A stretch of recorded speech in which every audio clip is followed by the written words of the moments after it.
Winona, hindi daw makapasok yung mga mayors.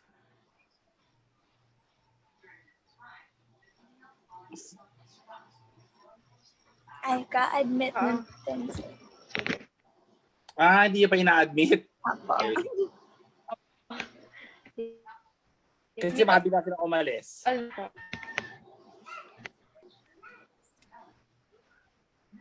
Ayan na.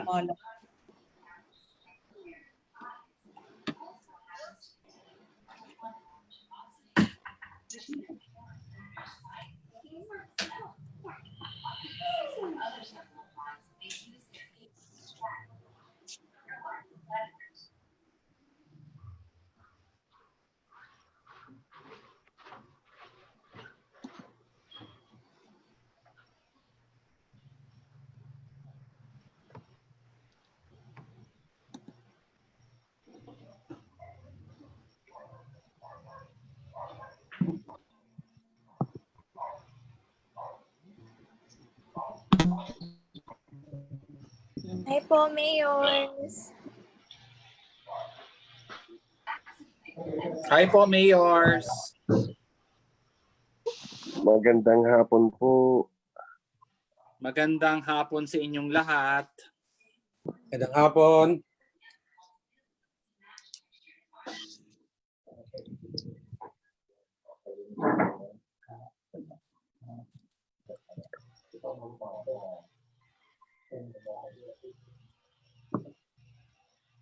Dami na natin. Hi, Doc Brian. Hi, magandang hapon. Kumusta si Bu? Ito. buhay pa rin, lumalaban pa rin.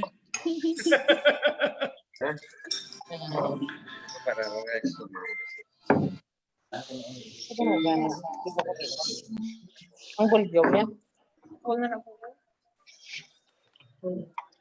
Without video lang anay. Samtang nag-set up ta. Apps na. Itong video naman. Ito po na. Ito po na. Very good. Kaya jaga. Muna na rin. Yung nga. Ano? Volume. Ano? 100 na. Tanawa ko din ng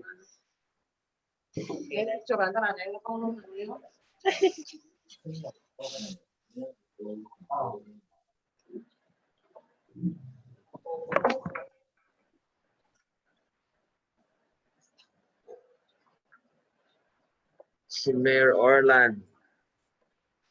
Okay na. Yung transfer, tadi ko kayo parang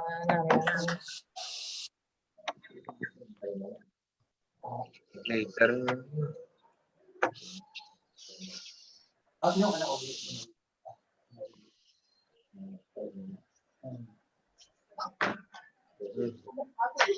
Ikaw. Hi everyone.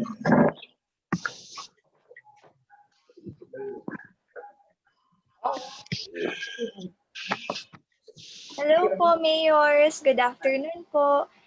Pwede niyo pong i-on yung video niyo para magkita-kita po tayo. Naka-on naman na. On na. Be? Nag-earphones ako. Mahina eh. Alright, sige Good po. afternoon. Before we begin, Naglalakad pa ako. Papunta sa office. Wala man eh. before we begin po, let's start po muna Ah, with prayer. figure out, okay. Oo, sige na. Okay lang ba? Pinduton ko na niya. Sabi ko touchscreen. Ay, wow. Magarangan.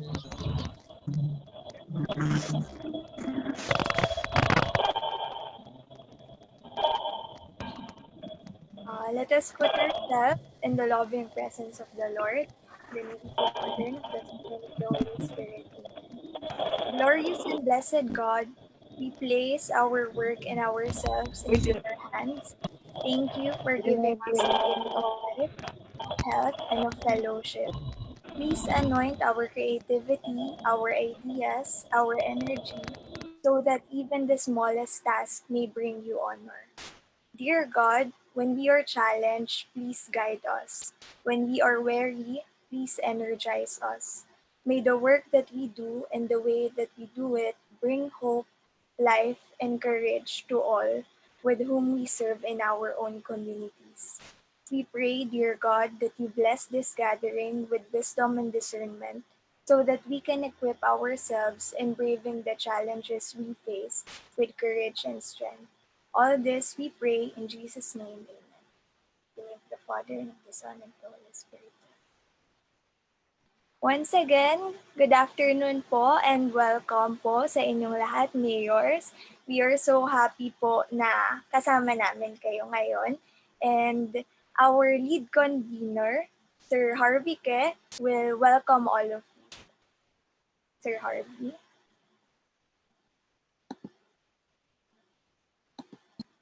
Okay. Hi, ano mo? Okay, there. Yan. Okay, hi, good afternoon, Mayors.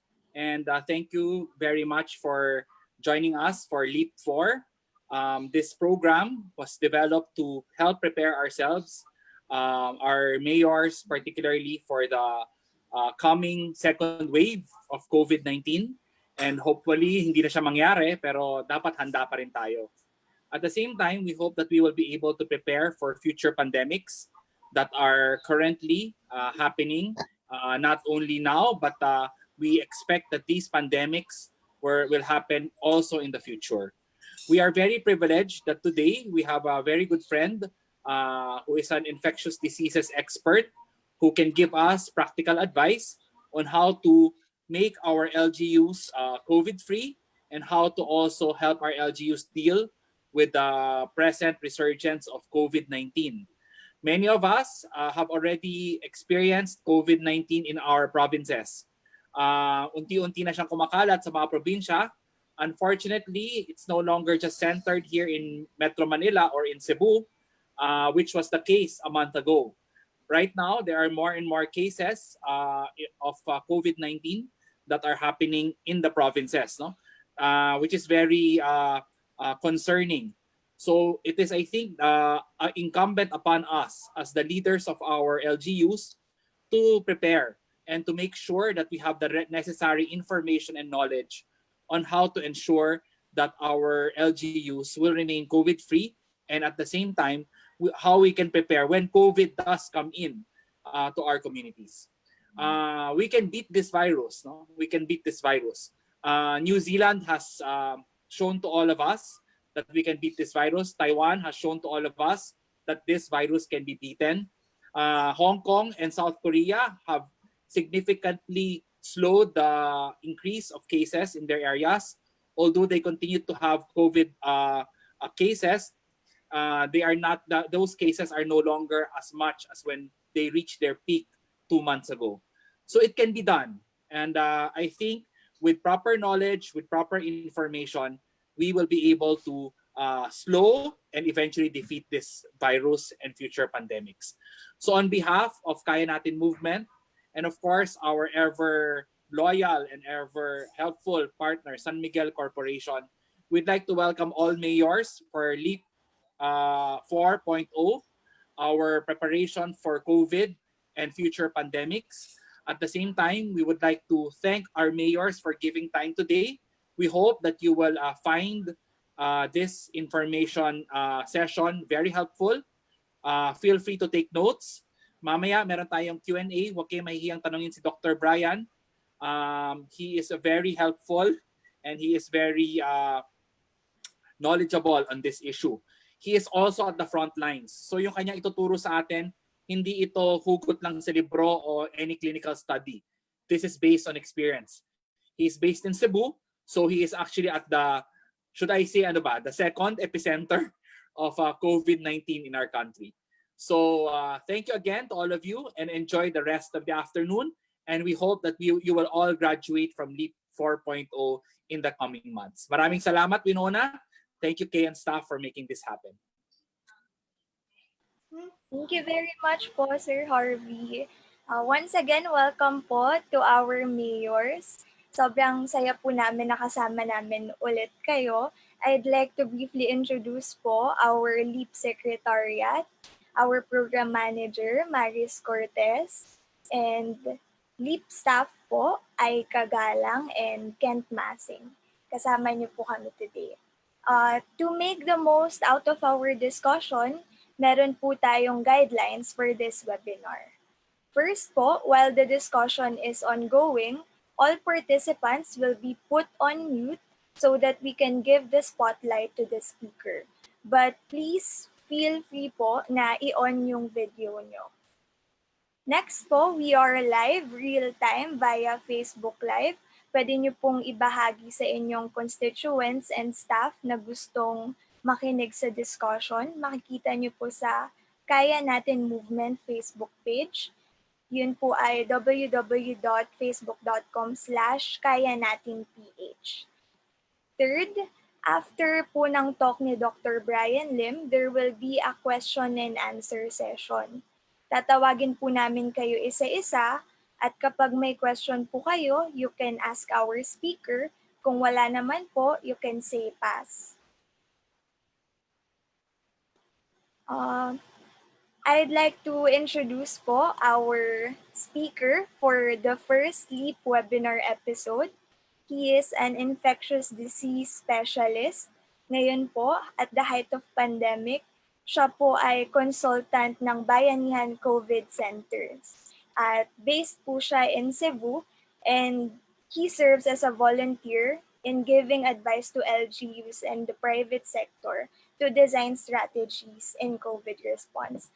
That's why we are very lucky and honored to have him as our first speaker. Let's all welcome po Dr. Brian Lim.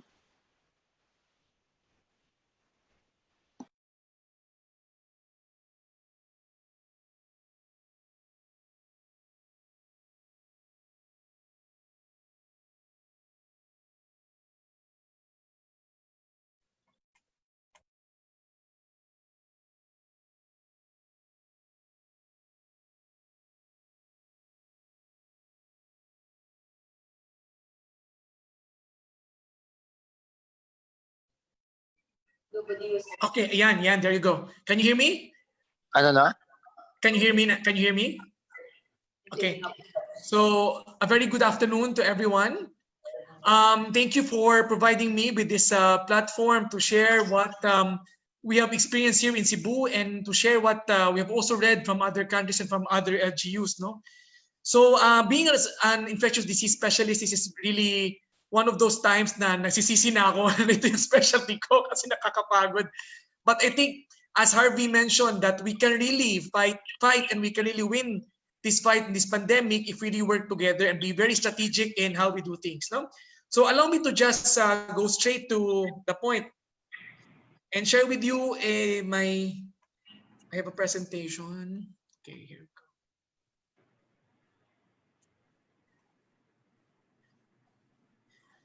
Okay, so alam natin na medyo pagod na tayo sa term na new norm, no? Pero ito po talaga ang totoo. Kasi even if we do, hypothetically, makadiskubre ng bakuna para laban sa COVID, hindi po ito kaagad-agad, no? It would take around several years pa bago ito ma-approvean, bago ang mga studies matapos. Tapos, even after that, it's not that easy kasi kailangan pa nating gumawa ng mga factories and even to design supply chain, distribution, etc. So, medyo matagal pa talaga tayo na may pandemic. At ang malaga dito is we need to adapt, no? That's the keyword. Wala tayong choice but to adapt. We need to learn from the virus, no? Itong virus napaka-successful because it learned to adapt. Dati galing lang ito sa mga hayop, pero ngayon it crossed over to the human species, and what happened was it became very successful because it found a new host. Okay, so itong creating a new norm, iba-iba po ang mga stages natin sa pandemic, no? Ang nakita natin when it happened in Wuhan, karamihan sa atin nagsabi hindi mangyari sa Pilipinas yan. Medyo OA naman kung masyado tayong mag-prepare kasi malayo yan, hindi darating yan sa atin. But lo and behold, no, talagang maling-maling ang assumption na yun kasi because of travel and because how we are so interconnected, the pandemic kasi really spread globally kaya nga pandemic, no? So iba-iba ang stages natin sa pandemic at mahalaga lalo na tayong nasa probinsya because we don't have the benefit of all the supplies and all the facilities na meron ang Manila at NCR. Halimbawa sa Cebu, yung tertiary hospital lang namin na public, isa lang. Hindi gaya ng Manila, may lung center, kidney center, so on and so forth. No? So, napakahalaga na mag-strategize talaga tayo para hindi mo overwhelm ang ating health system. So, ano bang ating mga prerequisites, no? So before we truly say na ito yung palagi kong paulit-ulit na sinasabi, and many LGUs are in various stages in the completion of all of these requirements, no? So very important na ito yung meron tayo before we can fully restart the economy. First is real-time data on hospitalization. Ang mga hospital, nagbibigay ito ng report sa DOH kung ilang bed capacity sila, kung ilan ang mga occupy na bed sa kanilang ospital. Pero hindi po ito enough, no? Mahalaga yung actual capacity kasi wala pong point na mag-report lang na ilan ang bed size ng isang ospital na kung wala ka namang health worker, kung wala ka namang PPE, wala ka namang gamot, supply. So, mahalaga na meron talaga tayong measure of actual capacity. So, tanungin natin ng ospital, ilan ba ang kaya niyong admitin ng mga COVID patients? Okay? At ilan nandyan ang na-occupy na? So, mahalaga yan. And being LGU leaders, very important na meron tayong centralized database dito. Kasi ito yung na-observe namin, napakahirap. May pasyente, may COVID. Pupunta sa isang ospital, puno. Tatanungin, saan po? Anong ospital pa pwede ang may bakante? Sasabihan sila, maghanap kayo ng ibang ospital. So nilipat yan ng ospital at ang mangyayari niyan, kakalat yung virus. No? So mas mahalaga niyan na meron talaga tayong central command na post na magko-coordinate nitong mga admissions and transfers. But that can only be possible if we have data. So data on actual capacity is very important. Mahalaga din, itong tinatawag na severity, no? Kasi hindi po lahat ng COVID dapat sa ospital ilagay, no? This is where triage is so important. Napakahalaga nun. Halimbawa, ang ginagawa namin dito sa Cebu, kasi yun nga, limited ang resources, meron kaming mga different triage system. Yung mga mild at saka yung mga asymptomatic na wala namang mga ibang sakit, nilalagay lang sila, ito yung mga confirmed na COVID, sa mga barangay isolation center. Ito po ay mga eskwelahan na tinransform para doon ilagay ang mga asymptomatic at saka mild na walang comorbidities na pasyente. So in that facility, marami na po kaming na-admit dyan at marami na rin pong gumaling. Importante po kasi na ma-isolate natin itong mga positive kahit na asymptomatic or kahit mild lang. Kasi pwede po silang magkalat. No? Ang recommendation, pwede silang ilagay sa home quarantine, sa bahay lang. Pero kung iisipin po talaga natin, itong home quarantine, napakahirap siyang i-fulfill. No, na ikaw lang, halimbawa, ikaw lang solo sa room, tapos may sarili kang CR, may tao na bibigyan ng pagkain sa iyo, may mag-alaga sa iyo na naka-mask, naka-PPE, may mga ganong tipo. Kung ikaw nakatira sa squatters, hindi talaga feasible yan. At yun talaga yung na-observe namin dito sa Cebu. Nung nagsimula sa isang barangay yung isang COVID patient, tapos tipong crowded yung area, talagang we need to really take them out and transfer them to this isolation center. Kasi kung hindi talaga natapos yung transmission, no? So as may mga numbers nga sa mga squatters area, yung mga crowded, as much as 7 people can be infected by 1 patient. Can you imagine? So that's truly a lot, no? So yun namang mga moderate namin, yung mga cases na may COVID, na may diabetes, may high blood, may mga iba pang sakit, nilalagay namin sila sa COVID center. Yun yung nasa bayanihan, yun yung ginagawa namin, no? Na yung bayanihan na COVID center, doon nilalagay yung mga ganyang pasyente kasi kailangan kasi nila ng doktor para maalagaan sila at ma-monitor yung mga sakit nila. Pero hindi ito sobrang high-tech na may mga intubation, may ICU, hindi. Para itong infirmary at level 1, level 2 na hospital, ganung level. Pero yung talagang mga severe at mga critical, yun lang dapat ang nilalagay natin sa ating mga public hospital na tertiary. Kasi napakakonti lang ng resources at dapat yun nilalagay natin, ginagamit natin ito sa tamang paraan. Okay? So, knowing the cases severity, hindi lang dapat yung ina-announce na we have 50 new cases. No, I don't like that. It would be better na out of the 50 cases, ito yung mild, ito yung moderate, ito yung critical. Di ba? Para alam natin kung saan ilalagay at so we can better prepare our resources, no? And mahalaga itong outcome. Ano ba nangyari sa mga pasyenteng ito? Karamihan, nado-document lang natin kung namatay, ang iba nga, nag-recover na ba o hindi. Mahalagang alam din natin yun. Okay? Next is yung efficient systems in prevention, detection, and management. Yan yung sinasabi natin, no, na napakahalaga na meron talagang mga mechanism para iwas itong mga COVID. No? There's to be a way that we can monitor our activities in such a manner that social distancing, hand hygiene, and wearing of masks is truly implemented and enforced. Detection, I cannot stress this enough. We need to test. No? I think ang mali natin sa Pilipinas, no? Mali po kasi talaga yun, ay wala pa kaming COVID sa probinsya namin, hindi mo na kami maghahanda ng PCR na testing site. Mali yun. Ang the best dapat talaga, habang wala ka pang cases, manageable pa lang, naghahanda ka na ng laboratory mo. Kasi hindi po madali ang mag-establish. You need rooms, you need qualified medtechs, you need reagents, you need resources.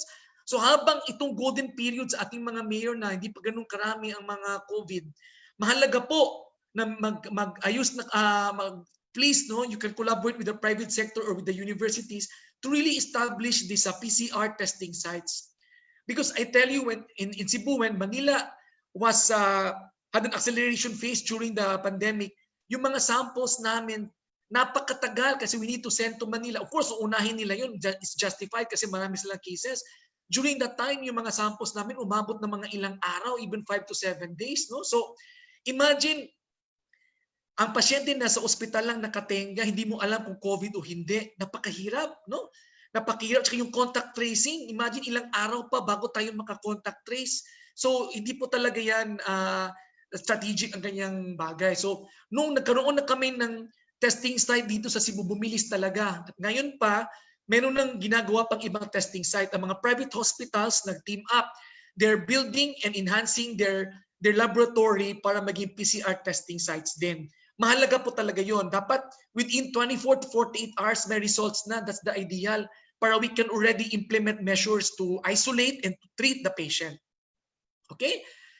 So itong management, mahalaga. Yung mga MHO natin, isa din itong problema kasi of course, no, hindi naman kami mga infectious disease, konti lang kami.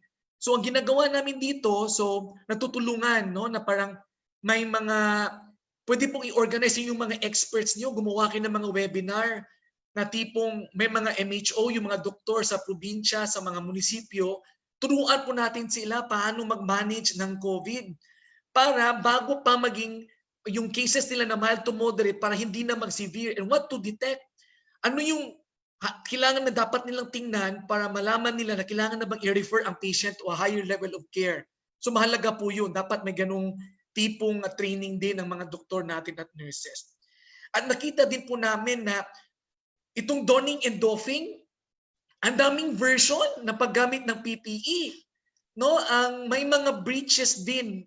Hindi lahat po properly trained. Kailangan i-retrain natin ang ating mga staff para sa wastong paggamit ng itong mga PPE natin. Okay?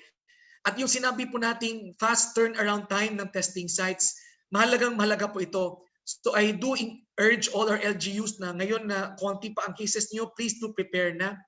Contact tracing, I cannot stress this enough.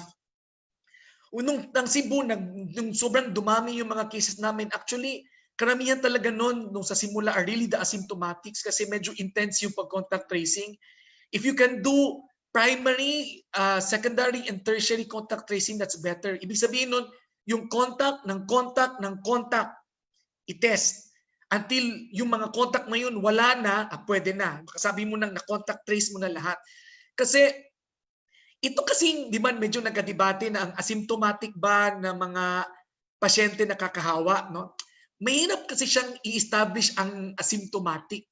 Kasi tayong mga Pilipino, matiisin. Ano bang mga simptomas ng COVID?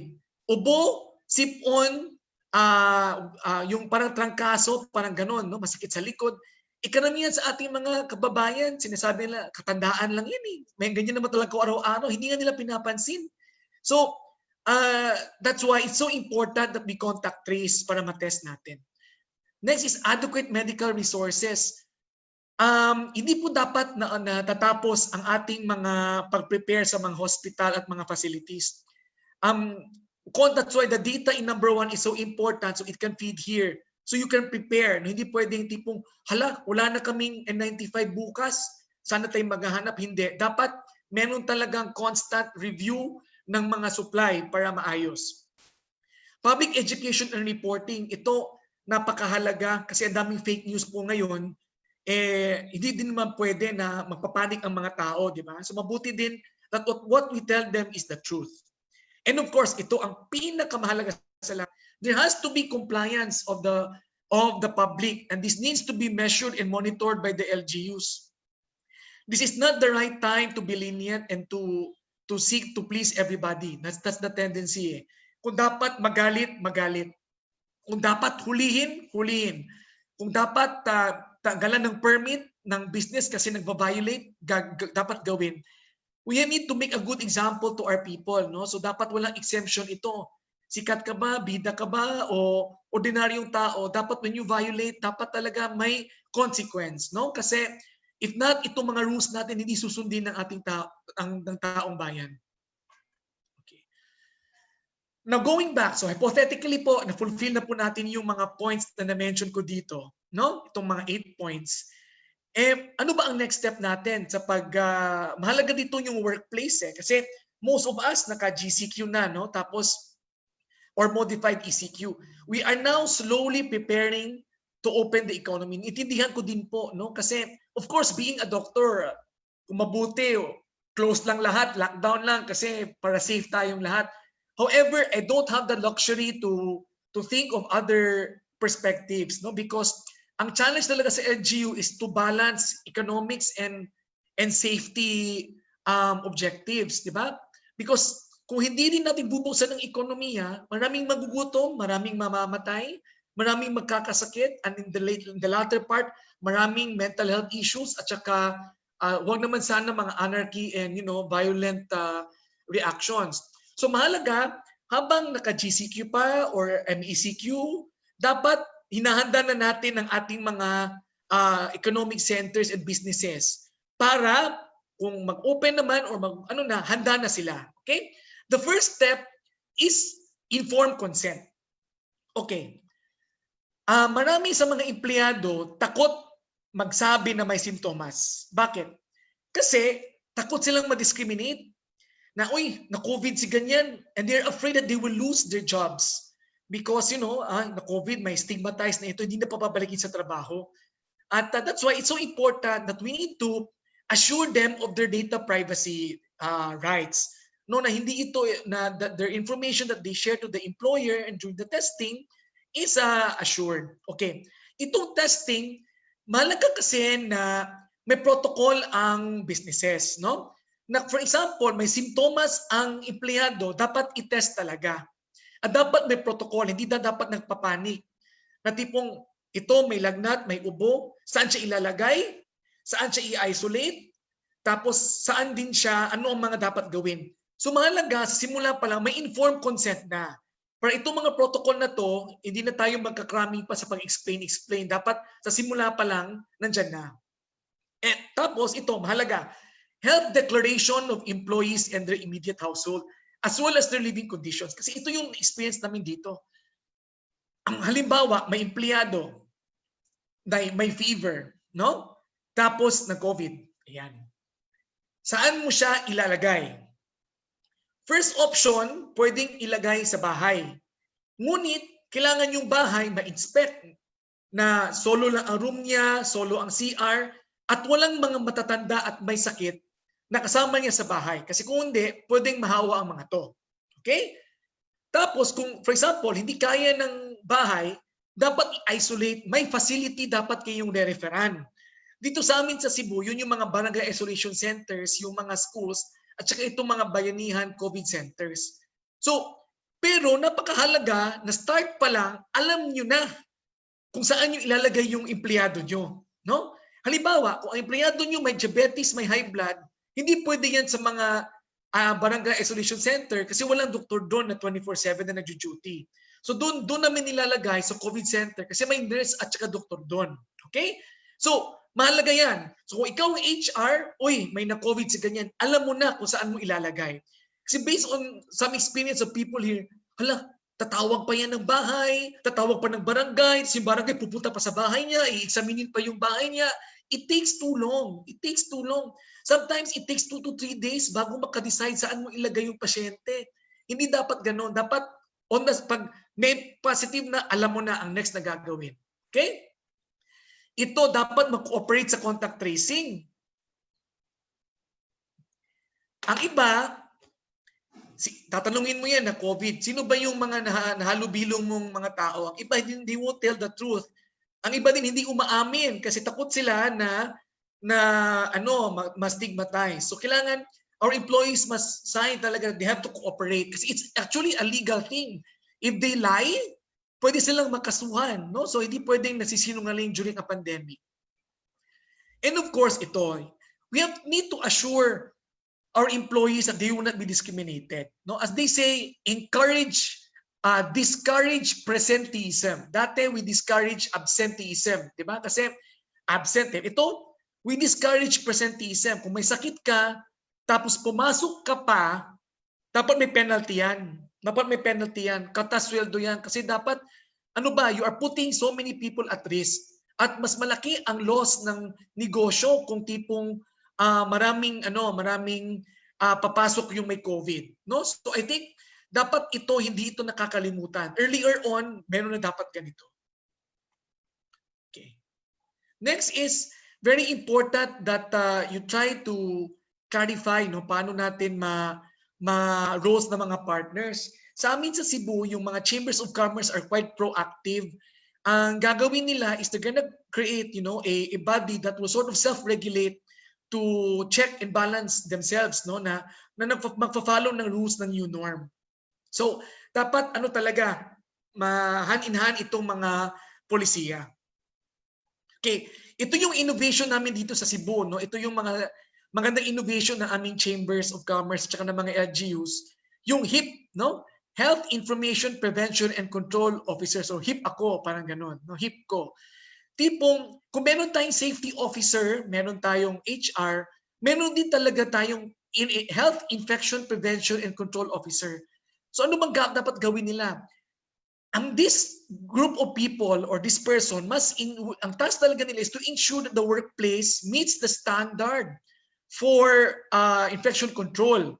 At the same time, to make sure na the people working in the admin are actually checking the compliance and monitoring, no? Sila din po ang nagdo-document ng evidence kasi dapat may random checks din ng LGU. No? Ito yung balak gawin namin dito na tipong ang LGU gagawa din ng body, mag-random check ng mga businesses to check whether they complied with the standards of the new norm. Okay? And at the same time, provide policies as feedback to admin on how to make things better. So, mahalaga po ito, no? I need to emphasize this. Hindi ito dapat add-on lang na dapat meron talagang tao nag-iisip nito. So, sa hospital, meron na kaming ganito. Ito yung mga Infection and Control Committee. Kasi dapat hindi pwedeng nagkakahawaan. So, dapat meron talaga. No? So, we would like to share this experience to our LGUs. Now, dapat may checklist, no? Ilalagay ko na lang dito lahat para lang kasi mga mayors ito, mga influential, no? Na, when we go and random check all of these companies, may checklist tayo. Meron ba kayong HIPCO? Okay? May staffing ba? No? Meron bang mga minomonitor ba ang social distancing, hand washing at mga paggamit ng PPE? Ano ba ang mga communication strategies? No? Ang mga data ba that are being generated, does it affect the policy of the business or the institution? No? Tapos may mga education materials ba tayo? Does it reach the policy management of how do you manage the violations of these policies? And how do you manage possible symptomatic cases? Dapat may protocol na yan. May ubod, inubod dito, nilagnat, paano siya i-handle, saan siya ilalagay, sino yung tatawagan, dapat automatic na yan. No?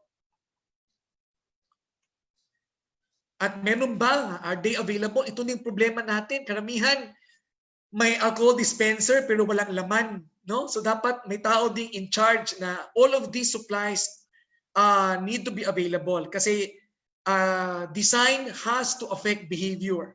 So, nakaka-discourage naman. Gaganon ka sa alcohol dispenser, walang laman, parang ay, wag na lang, di natin mag-alcohol kasi wala namang laman yun eh. So, important ito na they're always ready.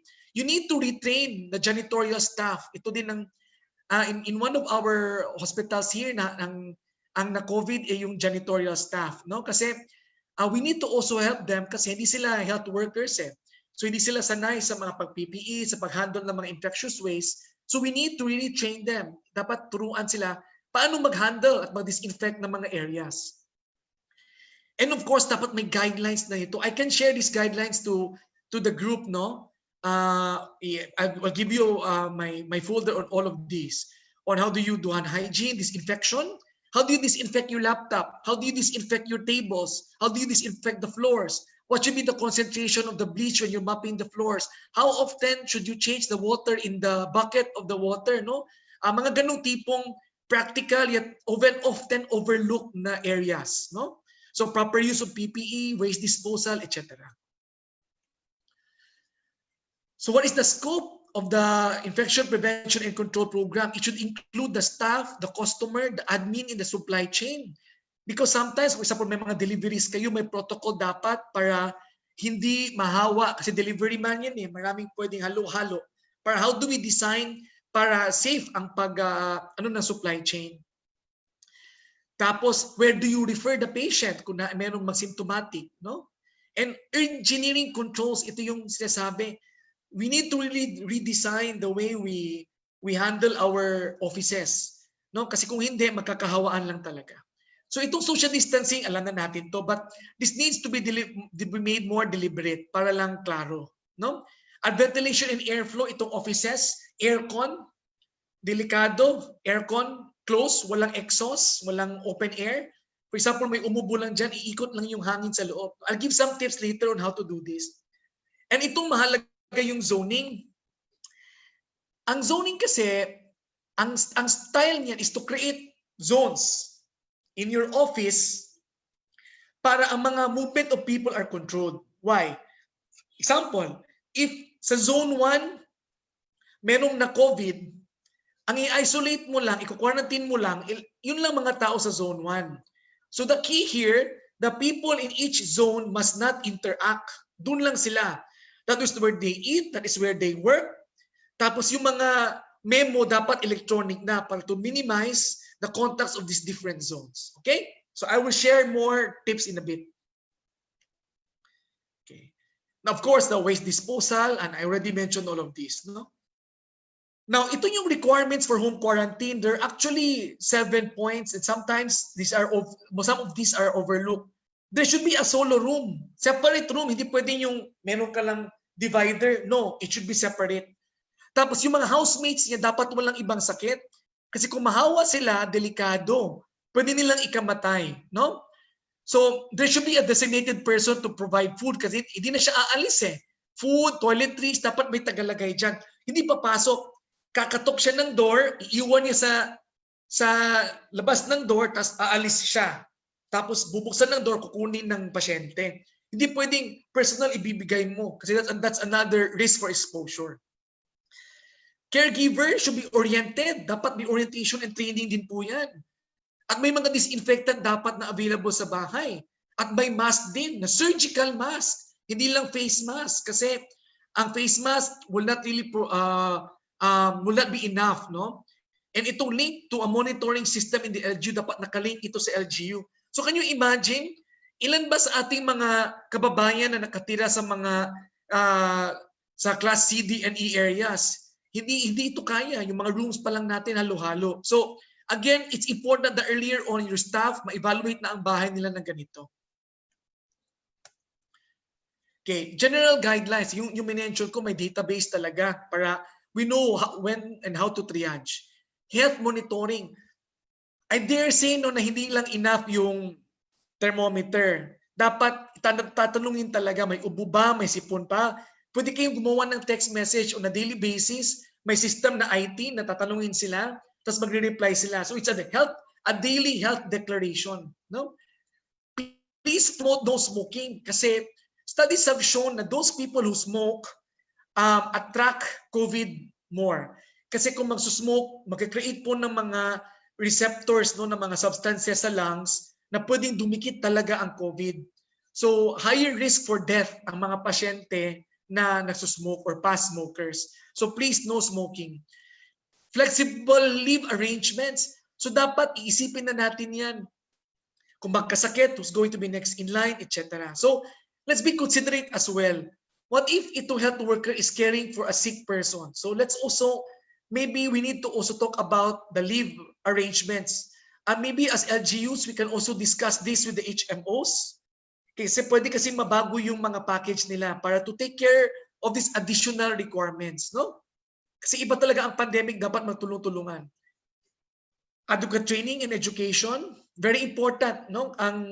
Nung I was, telling people how to wear mask properly, etc. I was shocked that there's so many people still don't know the right way to do it. So it's very important that they're educated on this. Okay, and then work with the insurance companies to establish packages, no? And then ito na, how do you control COVID in the workplace? Marami pong strategy from the most effective to the least effective. Ang most effective talaga is elimination. Tanggalin mo yung hazard. Ibig sabihin nun, yung mga trabaho na pwedeng work from home na lang, no? Kung may mga sekretary tayo na taga-arrange lang ng meeting, pwede naman sa bahayan. Diba? So that's the best. Yung mga meetings natin, may mga meetings naman na reporting lang, hindi naman dapat nagmi-meeting yan. So maybe pwede, email na lang at let's just decide kung ano yung pag-uusapan talaga. What if mag-Zoom meeting gaya nito? So that's the best, elimination. Second is substitution. Okay. Example din ito. We substitute with other means. Engineering controls, ito yung how do we modify the environment para the hazard is reduced. I will share it with you in a bit. And administrative control, ito yun. Ito yung changing the way people work. To make hand washing, social distancing, and wearing of masks part of their daily routine. Example, sa meeting, dapat nakasulat sa program. After ng invocation, may washing of hands. Sabay-sabay kayo mag-wash ng hands. So, ilalagay sa program para ma-instill talaga sa mga mindset ng mga tao na we need to wash our hands. Something like that. It has to be a way na it will become natural in our daily routine. Okay? And the last one really is PPE. No, it's ironic. We highlight all of this acrylic, etc. Those are important. However, they're the least effective kasi hindi naman yan foolproof eh. No? But it's important to put all of this to reduce the risk of infection in the workplace. Ito yung sinabi ko, no? Why elimination, you work from home. Mag-schedule ng meetings, no? You minimize the attendance, no? Bawal po yung napakarami sa isang meeting, hindi pwede. Tsaka yung zoning of the workplace, yung minention ko, para hindi maghalo-halo yung mga tao. Kung nasaan sila, dun lang. Halimbawa, even elevators, pwede mo i-zoning. No, na elevator 1 to 5, floors 1 to 5 will use elevator 1. 6 to 10 will use elevator 2. So in that way, kung may mag-positive in any of the floors, ang i-contact mo lang, dun lang yung mga floors na yon. Okay? Engineering controls. Ito ideally, kung may air filters, pero napakamahal at konti lang ang supply. So kung walang ganun, ventilation. The best talaga is open air, okay? Yung clinic ko po kasi, hindi pa handa, pinapaayos ko pa, binigyan pa namin ng mga windows at exhaust. So ngayon, nagkiklinik po ako under the Talisay and Mango tree. Nabibiro nga sila Ito yung Mango branch and the Talisay branch. Doon ako nagkiklinik kasi well-ventilated po yan, Mother Nature, no? So, kung wala naman, di naman lahat pwede sa labas ng trabaho, ang gagawin natin dyan, please talk to your engineers that the airflow should be at least 15 times per hour. Ibig sabihin, yung air sa loob, mapapalitan 15 times every hour. So that's where the importance of your exhaust. So if you have windows, open them. Okay? Kahit may aircon ka, buksan mo ang bintana. May isang picture sa sa Hong Kong ba yun or Taiwan? I think it was in Hong Kong na may isang restaurant, nandito yung aircon, nandito yung tao na may COVID, umubo. So ang ubo niya, Diyos ko, kumalat. Kasi may hangin dito So umubo, kumalat. Delikado din po yung mga ceiling fan kasi kung may umubo, it will make sure that the air kumakalat, no? So mahalaga nun, the flow should be from one end to the next end, replace. So dapat may exhaust talaga. Tapos yung physical barrier, medyo may kamahalan po yung mga acrylic. Best po talaga kung meron talagang face shield. Hindi lang po enough na face mask. Dapat may face shield talaga. Kasi for one thing, kung may face shield ka, sometimes you have the urge to scratch or touch your face. So with the face shield, hindi na kasi may face shield. And remember, COVID can enter the eyes, the nose, and the mouth. May mask ka nga, wala ka namang face shield at may umubo, pasok sa mata. COVID can still enter the eyes. So face shield tayo at all times. Okay? Negative pressure, ito yung mahalaga talaga. Pero it's very, negative pressure naman, hihigupin ng hangin, may vacuum para talaga umalis. Yung COVID center po namin sa Bayanihan, meron po yung negative pressure po yun at saka may HEPA filter. Nakakatawa nga may pasyente nagsabi na, Dok, okay dito kasi kung may umutot, hindi na namin naaamoy. Totoo yun. Kasi kung may umutot, hinihigop na yung hangin. No? So, that's really the best. Kasi kung may umubo man, mawawala na yung aerosols. Okay. Administrative controls. So ito yon. You need to make sure the routine of your workers para makita nyo kung saan nyo ilalagay na meron talagang administrative controls. Halimbawa, ano ko lang to. Bago pumasok sa workplace, ang i-check ng guard, pati yung alcohol, dapat may dala-dalang alcohol na container. No? Tapos yung meetings nyo, dapat yung chair ideally naka-fix na sa floor kasi iba sumisingit Kung kung sino yung mga in-invite lang sa meeting, bawal sumingit yung mga hindi in-invite. Dapat kung sino lang in-invite, sila lang. May isa innovation dito, yung cough police. Kung may narinig na may umuubo, may mag-announce na paparinig na please practice cough etiquette. Wear your mask always. Ganon, parinig, no? So, para konting brainwashing yun. Ito, ensuring that alcohol dispensers are full. I cannot stress this enough. This affects behavior. Kasi kung walang alcohol, walang laman, people will not be encouraged to wash their hands. No handshake, please. No, wave na lang tayo, paa na lang or something. Huwag nang handshake. Okay? So very important yung mask at saka face shield. And I need to emphasize lang itong shoes. Kasi dito kasi sa Pilipinas, mahilig dumura ang mga tao sa karsada.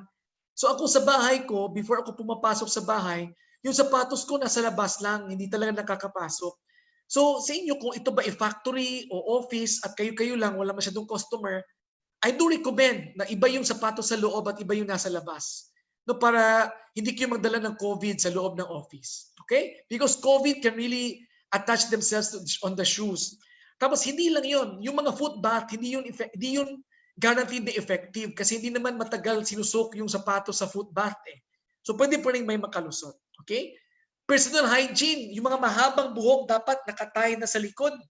Kasi kung yung buhok niyo mahaba at may umubo, nandun yung COVID sa hair at yung hair niyo will touch your face, COVID can already invade your eyes, nose, and mouth. Okay? Accessories, I don't have watch, wala akong earrings or necklace, scapular, tinanggal ko na. because COVID can stay in these surfaces for quite a long time, even days, no? So again, shoes, no, etc. Clean environment, ito yung mahalaga na nalagyan natin ng labels na disinfect before and after use, itong mga cellphone, itong mga telepono natin, yung mga keyboard. No, yung keyboard, I can send you some guidelines. Pwede kasi may plastic dyan eh. Or yung rubber na pwede mo tanggalin tapos alcoholan, tapos ilagay mo yung parang keyboard. Okay? Yung cellphones, nilalagay ko yung cellphone ko sa plastic para habang nag-rounds ako, tinitext ko, ganun. Oo. At paperless na dapat yung mga memo natin, wag na, dapat ano na yun, text na lang or email or Viber. Ideally cashless, pwede maiwasan. Kung pwede exact change at ilagay sa isang container yung pera, wag na hawakan, lagay sa containers, ilalagay na lang sa cash register if ever. So again, very important. And please, dapat disinfectant in strategic areas. Itong mga elevator, may isang during the SARS epidemic, merong isang area na ang kanilang source of the spread is the elevator button. Because walang alcohol, nagpe-press sila tapos naghahawa-hawaan. Yung pong mga biometric natin, natatakot ako doon. Kasi finger yun eh.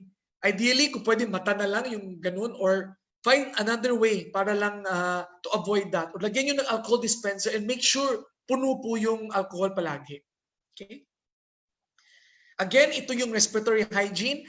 Sa hospital, in some of our hospitals, meron kaming mga good practices, no, na meron ginagawang spies.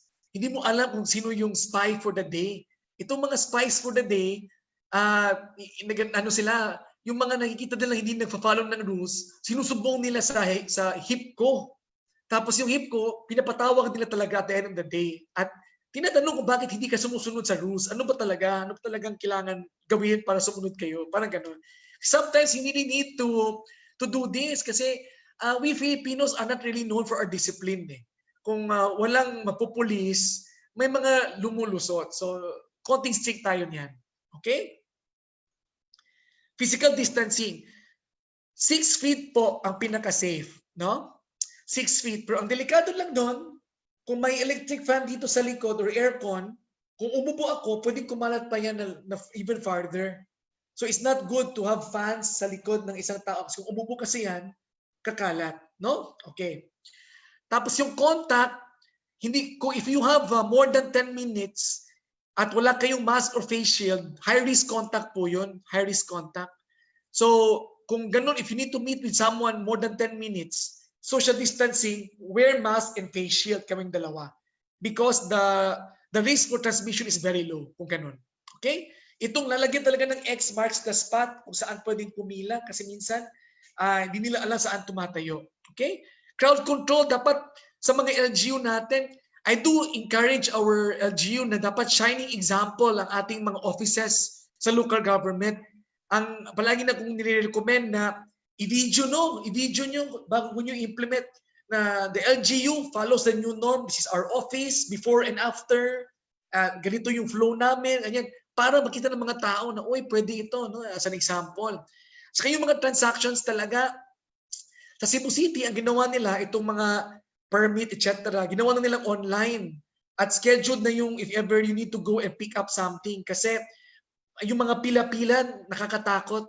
If you have been falling in line more than 10 minutes, it's not good, no? It's not good because the air there is just there, no? Yan ang hindi maganda. Okay? So as I mentioned, no long fingernails, no long hairs, beard and mustaches, kung kailangan talaga, kung pwedeng tanggalin. Ideally, kung meron kayong washable gowns, kasi what if careful ka sa office mo, pero yung mga damit, nag-commute yung worker mo, pagpasok niya sa office, madumi, no? So itong mga in some of the companies here, meron silang mga scrubs na nasa loob ng offices at nilalagay na lang ng worker. Para sa office, sa mga ospital namin, may scrub suits po ang pinuprovide sa ospital. Para pagpasok nila, tanggalin nila yung uniform nila, they wear the scrub suit.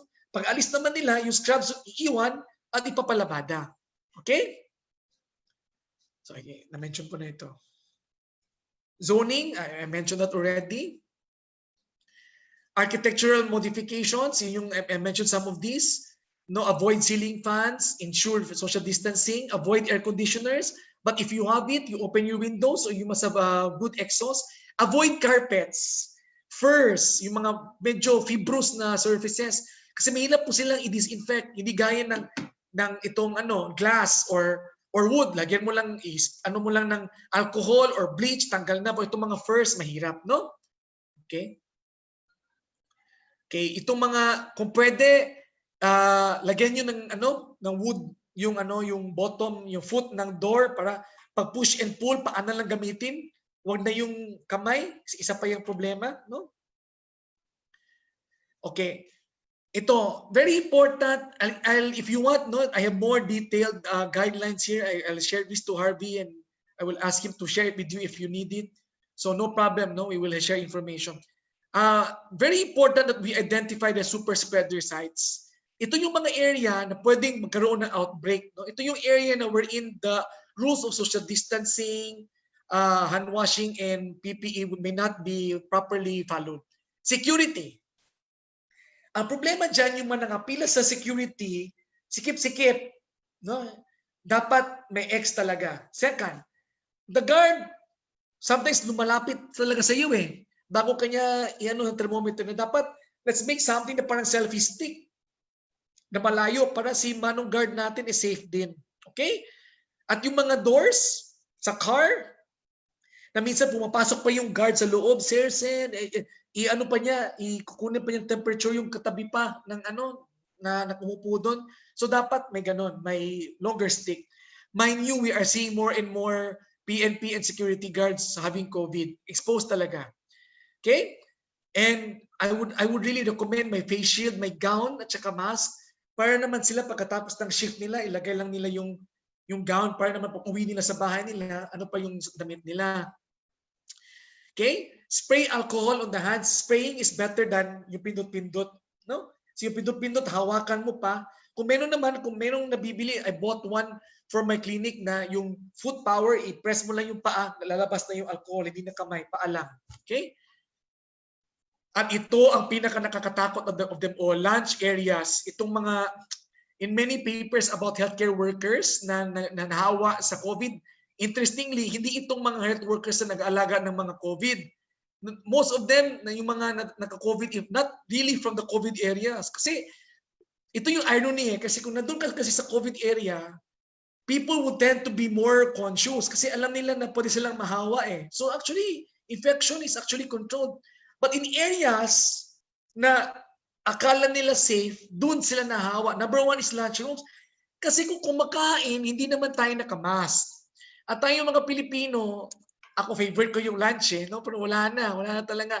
Ito yung time natin na pwede magchika-chika sa ating mga office mates, pwede tayong magkumustahan, magtawa-tawa, but not anymore, not now, no? Because that's a super spreader site. Pwede talaga magkalat ng COVID dyan. It's best na they bring their own lunch, they eat their lunch in the workplace. Ako, for example, I don't eat in the hospital. I eat first sa bahay or sa kotse, and then habang nag-rounds ako, no eating ako. Kakain na lang ako after kasi I don't want to participate in this particular super spreader area. No? Pero kailangan talaga na may lunchroom, limited, may social distancing, at no talking, bawal mag-usap. Bawal mag-sharing, isa pa yan. Diyos ko, kaya mga buffet, bawal. Imagine, may kukuha ng kamay, kakain, iba naman, kukuha na naman, ganun. Di ba? Ang hirap noon kasi, naghawak-hawak, hindi ka naman nag-alcohol each time you touch the serving spoon eh. Di ba? So, hindi pwede. Okay? Sa Bisaya, yung Tagay, one of our first cases na COVID siya, na nung may symptoms siya, nag-inuman siya ng mga kaibigan niya. Sa amin kasing kultura dito, isang baso lang. Isang baso and everyone shares. Yun yung Tagay namin. Delikado po yun, hindi na pwede yun. Tsaka yung mga turo-turo na fishball, ang sarap pa naman nun na iba mag-double dip. Kung ganun talaga, lagyan na lang ng container, ilagay na lang yung sauce sa isang container at siya na mismo ang kakain, no? Para lang safe ang mga tao. Coffee and water areas, isa pa yan, yung mga yung mga pantry natin na nasi-share ng mga baso, tapos hindi ka guarantee na the previous user actually clean it properly, yung mga utensils nyo should only be yours. Please, para hindi kayo maghawa-hawa. Delivery inventory, dapat scheduled yan. May area kayo where people will put the delivery, tapos bago palalapit yung mga tao to get the contents. So dapat may delivery protocol din po tayo. Meetings is a super spreader. Totoo po ito, parties. So as I've said, yung mga meetings, i-control po natin ang crowd and the duration. Kasi may mga meeting kasi na ang mga tao mahilig lang gumawa ng speech no? Hindi naman useful. So dapat yung agenda may checklist talaga na pabilisan lang talaga, no? Okay? Cell phones and doors, I've already mentioned that. Elevators, I've already mentioned that. So very important na yung nakasakay ka ng elevator, hindi dapat more than 10 minutes na nasa elevator ka. So imagine if 20 floors yan, naku, mahirap. So dapat yung sinabi ko, mag-zoning din po yung mga elevator para hindi masyadong matagal. And from time to time, dapat buksan yung elevator. Kung may umubo man, buksan mo ng elevator, let it stay open for 5 to 10 minutes para umalis mo na ang hangin. No talking inside the elevator. No? At kung no mask, no face shield, no entry dapat sa elevator just to be safe, no? Ito, nako, nightmare. May isang ospital na may isang na COVID na health worker, isa lang siya, nag-PPE, nag-social distancing naman sa hospital, so walang problema. Pero meron siyang carpool. Na ang carpool na to, sarado aircon tapos medyo masikip sa loob. So we have to quarantine around 58 health workers for 14 days, no? Kasi imagine close yung door, tapos matagalan yung transportation, magkakahawaan po talaga. So kung may ganun, better yung mga buses, naka-open ang mga bintana. At kung hindi man, dapat naka-mask at face shield at social distancing pa rin. Okay? Ang problema natin dito itong mga jeeps. So, ang isang suggestion na binigay ko noon before was, pwede kasi nating i-hire ang mga jeepneys ng mga kumpanya at bayaran na lang sila ng monthly salary.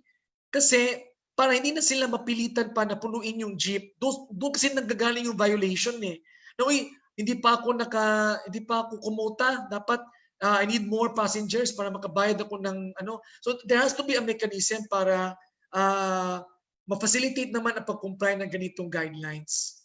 Okay? So ito namang mga workers, meron tayong risk stratification. Yung mga very high, ito yung mga very high risk na pwede ka talagang mahawa. Halimbawa, when you're dealing with customers, when you're dealing with people, may high risk talaga. So ito yung mga dapat may mga barrier. Face shield, may mask, kung may gown, mas better. And to manage your workers, those who have diseases like diabetes, hypertension, and the elderly should not be placed in the high risk for infection na areas, no? So, wag silang ilagay doon. Okay? Ito na mga medium at low risk, ito yung mga area na kontrolado mo yung mga tao na nandun. Okay? Halimbawa, isang office, tapos na social distancing kayo at wala namang customer na pumapasok, pwede po siyang low to moderate risk lang. So yeah, no need for gown. No? You can have face mask and then shield. That's it. No? Pwede na yun. Okay? So the key there is you need to stratify the workforce. Kung ano yung mga trabaho na very high, medium, and low risk. And then design policies for each of these. Okay? So that's it. No? So yan na muna. So if there are questions, I'm more than happy to answer them.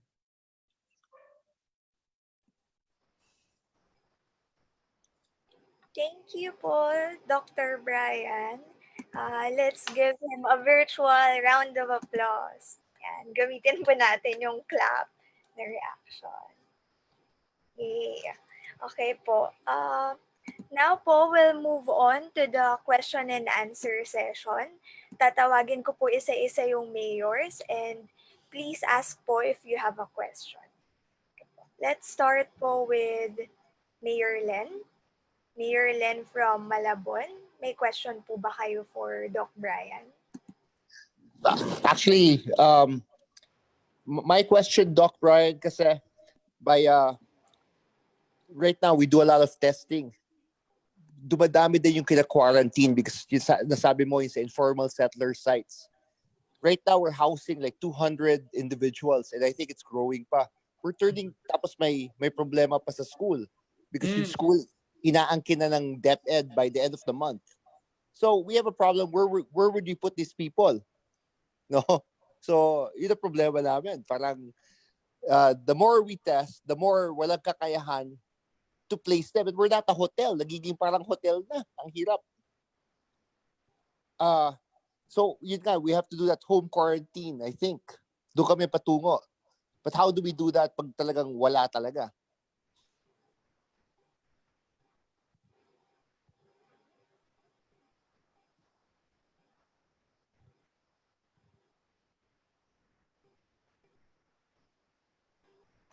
Okay, na-mute ata ako eh.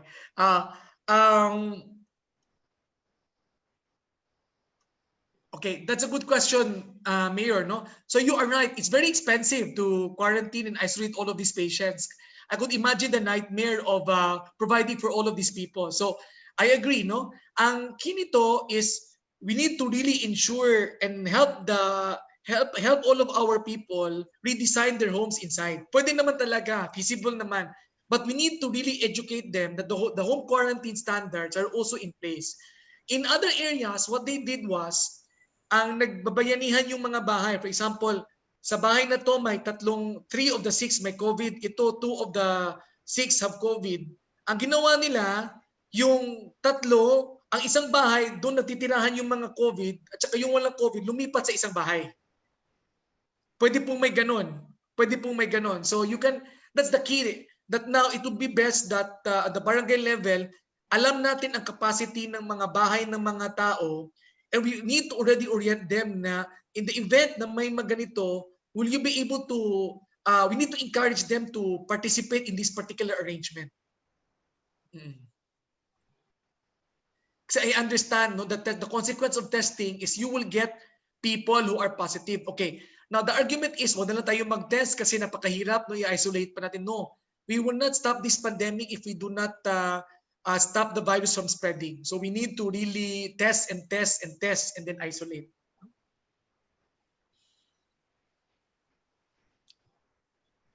Okay, thank you po, Doc Brian. For our next question, Mayor Toyats, Mayor Renato Cabel, meron po ba kayong question?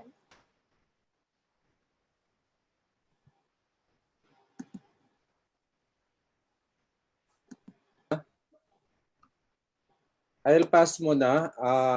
Let others have their questions. Alright po. What about Mayor June po from Iloilo?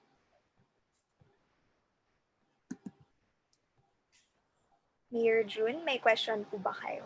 Yes po, ma'am. Tanong lang po.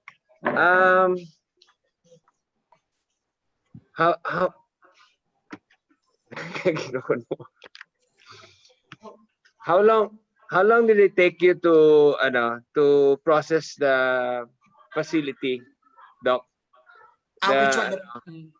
Yung testing facility nyo.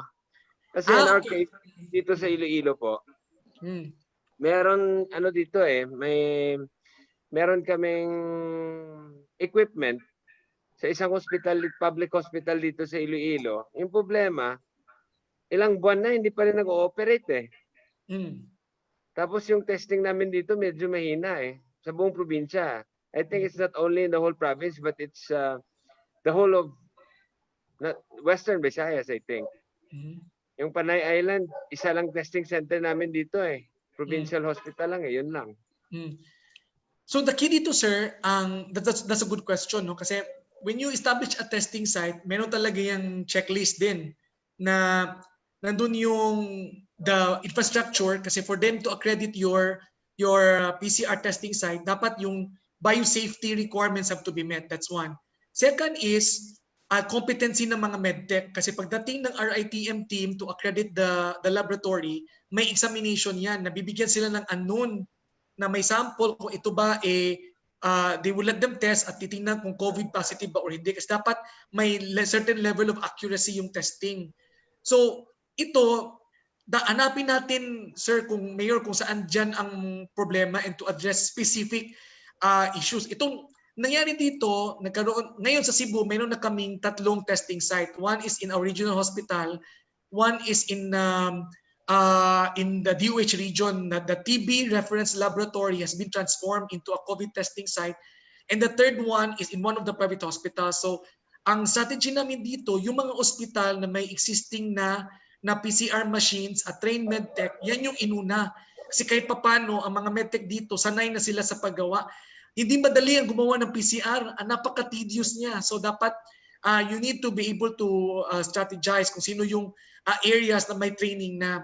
Tapos, after that, yung 3 private hospitals pa dito are already going to be accredited. So ang RITM naman na accreditors, madali naman po silang kausap. No? Kung ready na po kayo, they come and actually help you. And if there are certain steps in the way that you need help, please do ask them, because they've been very helpful in helping us accredit our testing centers. So ang ginawa din namin, for example, yung isang testing site namin dito, kulang na yung hot bath para sa pag-extract ng RNA, no? Pero yung ospital na isa, meron na silang ganun, pinahiram kami. So the laboratory people also talk to each other. Pati yung there was a time na nakaubusan na kami ng mga pipette, ng mga other equipment, ng yung mga high precision, yung mga iba pa mga laboratory sa amin, nagtutulungan ng supplies. So it would be good, Mayor, that you can also, kung may bottleneck man doon, please do, I suggest identify what those bottlenecks are para lang ma-address. And i-meet nyo din po yung mga private laboratory dyan kasi maybe help you, human resource or supplies that they can help, baka pwede. At another untapped resource, what Korea did was they tapped the universities because those who have a biology program, some of them have PCR machines as well. No? At ito ding graduates ng UP Molecular Biology, they have been very helpful. Here in Cebu, their alumni community actually volunteered and helped process all of these samples. So medyo bumilis yung pag-process. But of course, i-prepare nyo din, Mayor, kasi ang mga testing sites from time to time need to be disinfected as well. So meron talagang time na may lag. So importante, nung na-disinfect ang isang lab namin, tagal, bumalik naman kami na sobrang tagal ng samples. So mahalagang you need to prepare another lab to be able to compensate kung may isang lab na hindi pa functional. Oo. Thank you, Doc. Actually, meron naghingi rin kasi ako ng I asked for PCR equipment for the laboratory. Yung problema lang yung processing because there's a private company that's willing to help us and give us the equipment. Siya yung magbibili ng equipment. Yung problema namin dito, yung processing lang. Kasi ilang beses ko na sinabihan si Gob dito na kung kamusta na yung ewan ko ba kung ano pa hinihintay. Pero but I'll check on that. Doc, And how long, your private, like for example, your private hospitals, how long did it take you? 12 hours. Kasi 3 buwan na dito Parang hindi pa rin ginagalaw yung private dito, I'm not very sure. Meron kaming ginagamit dito sa isang ospital na malapit nang ma-accredit yung quality control. Yun na lang ang pumasa na. Wait let me see. When did we start? Siguro, it took them 4 to 6 weeks to finish all of the requirements. But this is under the assumption, Mayor, na may PCR machine na to. Tapos may medtech na trained na. So, and I really encourage you, Mayor, na please, you can actually contact our ITM. They're very friendly naman. No, if you need help, diretsuhin mo na para na. Sige. I'm doing this not only for my town. It's for the whole of Iloilo. Actually, the whole of Panay Island. And it matters that, sige. One more question. Kasi yun yung problema namin dito thankfully, ano lang, maliit lang yung cases namin dito. Pero sa nangyayari ngayon, na dami-dami ng LSIs at repatriates na dumarating sa mga lugar namin, malamang, ewan ko lang kung anong mangyayari. Dadami din siguro.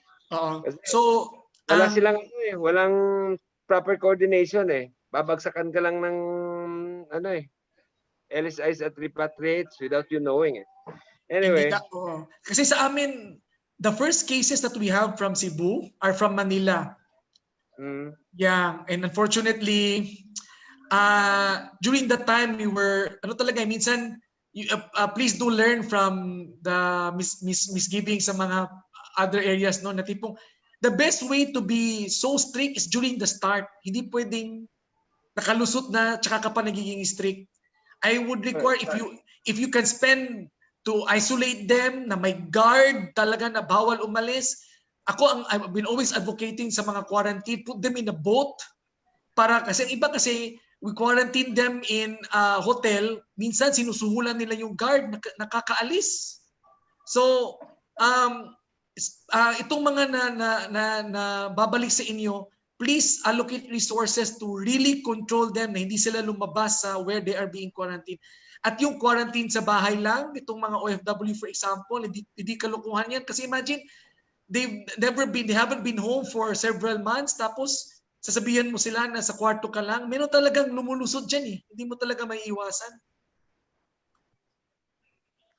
At mabilis Doc, one more question, Doc. Yung mga sanitation booth, like yung fumigation booth, okay ba yan? Like outside your isolation area, maglalagay ka ng ganyan for sanitation. For the work, kung let's say yung paalis parang na mga misting booth, mga ganyan, fumigation booth. There's no evidence yet on its efficacy, Mayor. But there's evidence of potential harm, depending, especially when you're using bleach-based solutions. Never use that. Kung bleach kasi yung kahit diluted, kung mapunta yan sa mata or sa ilong or ma-inhale, it's an irritant, no? Potentially siya na delikado.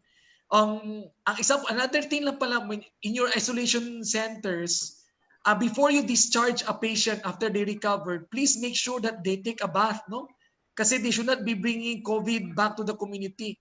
So yung mga damit nila, ang ginagawa namin, yung mga damit, nilalagay sa isang plastic bag, nilalagyan ng bleach yung damit para you soak that for 30 minutes bago madala nila sa bahay.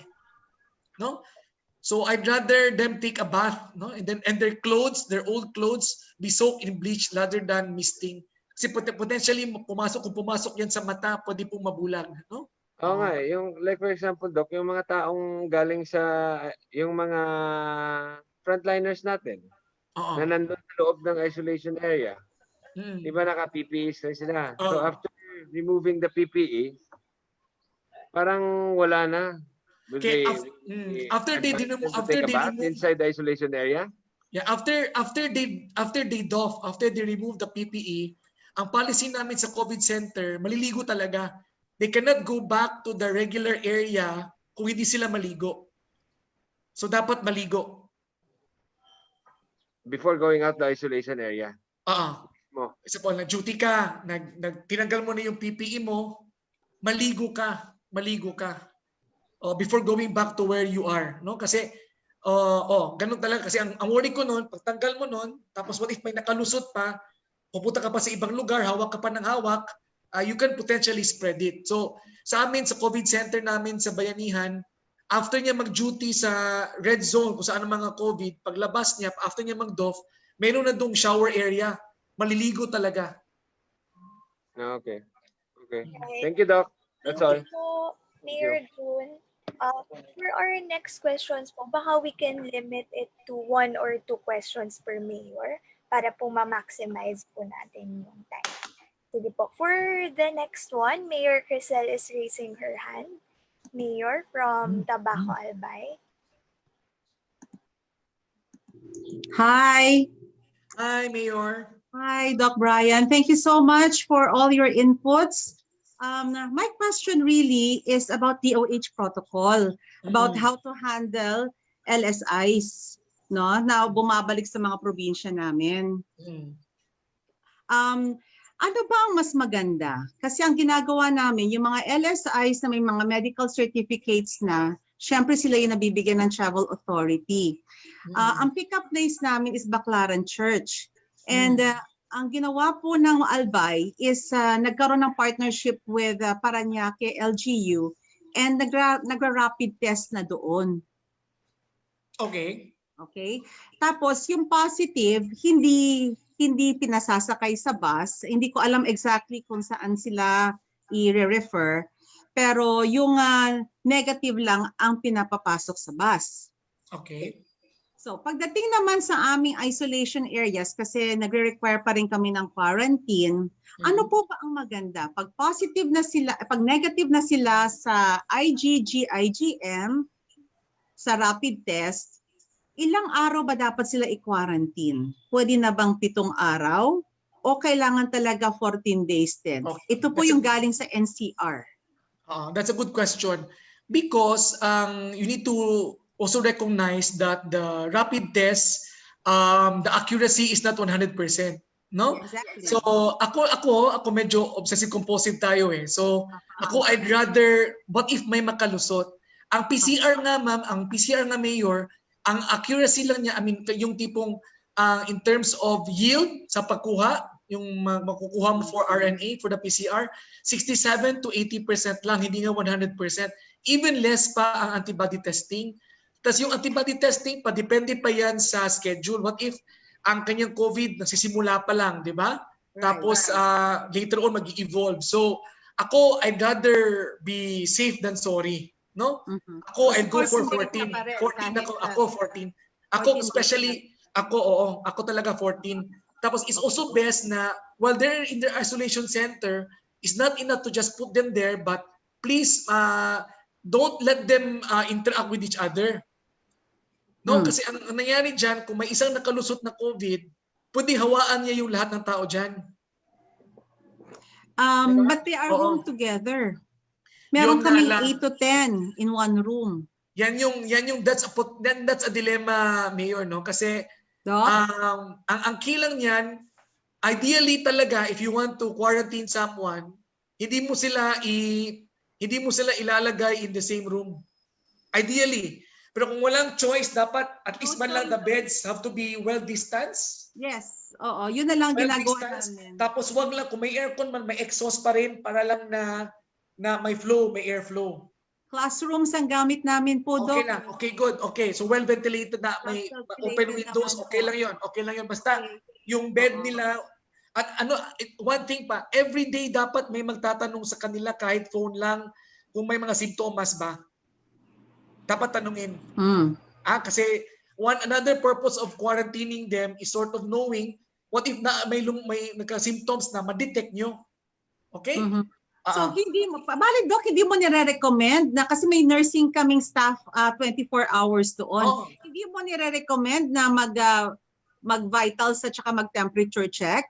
Of course, that is best. That is best. Okay. So meron talaga. Yan ang aming protocol doon sa maganda yan. That's even better. That's even better. Mabuti yan. Okay. Doc, alam ko may nililimit kami to 2 questions lang. Ito yung second question ko. Ano ba ang mas maganda? Alam ko hindi kayo pabor masyado sa rapid test. Ako rin, nurse po ako, I'm not really also in favor sa rapid test kasi alam naman natin yung accuracy noon. But kung bibili man kami ng rapid test, mas maganda ba yung total antibody o yung kaya niya mag-differentiate ang IgM at saka IgG? Okay. So that's a good question, Mayor. No? Actually, hindi naman ako against antibody testing because antibody testing has a role. No? We recognize its importance in doing surveillance. No? If you want to do epidemiology, for example, sa area na to, ilan ba ang baseline data for, ilan ba dyan ang may COVID, etc. So for statistics, for prevalence, pwede. Monitoring response to a particular, to COVID, kung ano na ba siya, monitoring sa kanilang whether they've recovered or not, magagamit din po siya. Okay, so if you're gonna buy, kasi ang definition natin ngayon sa recovery, hindi na po yung repeat swab, di ba? Pwede na po magamit yung so kung IgG positive ka na at IgM negative, recovered ka na. Hindi ka infectious, no? But it doesn't mean na hindi ka mahawa muli because immunity to COVID is still not a fake science. Hindi pa talaga natin alam. Okay. So if ever man bibili kayo, Mayor, dapat may IgM, IgG talaga. Hindi yung total lang. Yung dalawang well na it can differentiate IgM and IgG. Kasi yung meron kasi nang bibili na total lang na positive lang siya. We don't know is it IgM or IgG, hindi natin alam.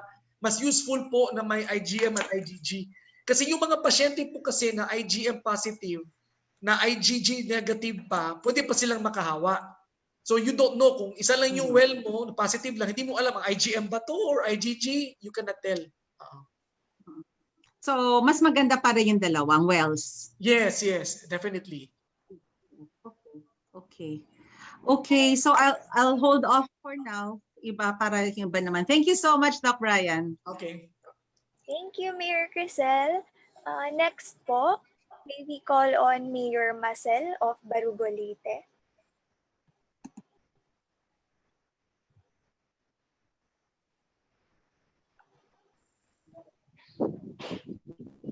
Hi, Doc. Good afternoon. Hi, ma'am. Doc Brian. Mayor. Mayor Marcel of Barugo Leyte. Actually, we are the first recipient of the Hatid Probinsya program of the government. And that's the very first time we register, the province register positive cases. Siguro lang we are just fortunate that there was the former DOA Secretary Pitilia, who managed to come up and tie up with a private hospital, and we were able to have PCR test here accredited by RITM. Because we have the strong coordination with the LMP, we were able to execute a MOA. Per municipality of the province of Leyte was able to execute a MOA with Divine Word Hospital that we have the luxury of subjecting our LSI, ROF, or returning residents to our respective municipalities to subject them to PCR. Actually, second choice on the rapid testing. In fact, as of today, our municipality already have trained 8 swabbers, and it's our swabbers who swab our returning residents. My question is, if we are correct, though there were varied opinions, at first we started swabbing our returning residents, whether LSI or OF, on the first day of their arrival. The protocol here is all port by land, air, water. It's really the LGU who will fetch them at the respective areas. Nobody's allowed to go directly to the respective houses. In fact, outright, they are being transported to LGU's quarantine facilities. After siguro several days, we changed the protocol. Instead of the day of their arrival, during that time, several registered to have positive in the respective municipalities within our province. Siguro lang, Barugo lang as of this time, hindi pa nasasama sa raffle. So we are one of the few municipalities in the province na wala positive. Though every day meron kaming pinapaswab. In fact, just yesterday, we have 6 na swinab and the rest of the municipalities 2. And readily, the following day, came out the result and 42 immediately registered to be positive. So spread in other municipalities. So this time, our returning residents, they are directly transported to our quarantine facilities. And then on this, it's between 5th to 7th day, within that days, they are now being subjected to swab. And what we are doing, because our quarantine facilities are now being overwhelmed of the arrival of our returning residents, if the result yielded to have negative, we let them sign an undertaking that they will continue their quarantine in their respective houses if the house is capable, or if the house is not capable, we subjected them to barangay isolation unit. I just don't know if we are already correct in saying that we can let them go to their respective houses if the house is capable of isolating them in their own house, in a separate room, and then for those who cannot, we have subjected them to barangay isolation unit. That is after the PCR result, and if it yielded negative, and then we just allow them to mingle with the rest of the community after 14 days. I don't know if we're on that track already. Okay. Doc. Actually, Mayor, that's very good, no? That's very prudent, no? I like the strategy because honestly, even if they tested negative in the PCR, it can be a false negative, which means it can be that the patient has COVID but was not detected by the test. So subjecting them to 14-day quarantine pa rin is the best way, is the most prudent way. However, in terms of whether it should be sa bahay or sa facility, that's a big factor on trust, on how much you trust your people, no? So based on experiences in Wuhan and in other countries, and even here, no, when we tell them to isolate themselves sa home quarantine, we do see violators. Very unfortunate, no? I think there has to be a way lang siguro sa LGU to guarantee na parang kung ni home quarantine pa talaga ito, ha? There has to be a way that you can monitor these people whether they quarantine or not. And ang ginagawa sa Korea, for example, I mean sa Hong Kong, meron silang bracelet na may tracker na kung umalis sila ng bahay, nag-alert at na-alert tapos na-notify yung police, pinupuntahan sa bahay at may corresponding na consequence. No, ang iba naman sa India ata yon, yung mga kina-quarantine, nilalagyan ng indelible ink yung finger. At saka yung mga checkpoints, igagano mo lang yung finger mo at kung may indelible ink ka, you are violating your quarantine. So there has to be a way to monitor kasi may isa talaga, we've seen reports talaga that people do not follow the Asian household. Yes. Really, we are too social, we are too, na-miss na kita pahag naman kahit paano. Hindi naman siguro, wala ka namang nararamdaman, labas ka muna. Hay, nako. Ganun talaga. So, there has to be a way that we can monitor if ever they will be home quarantine. Doc, actually, if they are subjected to home quarantine, they are being endorsed to the beherds of the barangay for us to assist us in the monitoring. Yeah. But so Mayor, if they violate the undertaking, Yeah, kindly nyo lang yun, Mayor, kasi the dynamics in the barangay, no, based on what we see here din is kasi yan mga friendship mo kasi yan Alam mo yun, mga we need to predict the thing with the pandemic. The virus takes advantage of our routine as human beings So to beat the virus, we need to already preempt the behavior, no? So yes. So for example, kung magbibigay ng ayuda, ipipredict na natin na magka-crowding talaga yan. So dapat in phases siyang binibigay. So ito, kahit ano mo sa barangay what if your barangay captain is a pleaser kasi mag-eleksyon? 'Di ba? Ayaw naman niyang magalit yung so hindi na lang niya ipapanish. So may mga ganun kasing factor na dapat din nating maisip, no? Oo. Okay. Thank you, Doc. Thank you. Sige. Thank you po, Mayor Marcel. A while ago, Mayor Webb was raising his hand po. Mayor Webb, do you have a question po?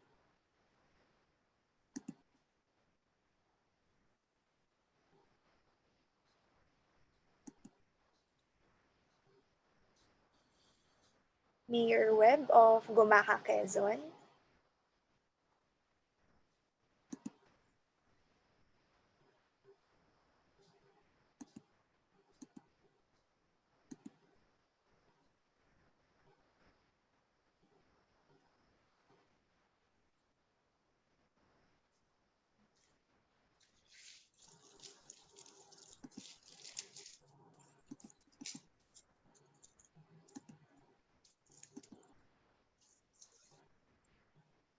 Hello po, Mayor Webb. Nandyan po ba kayo?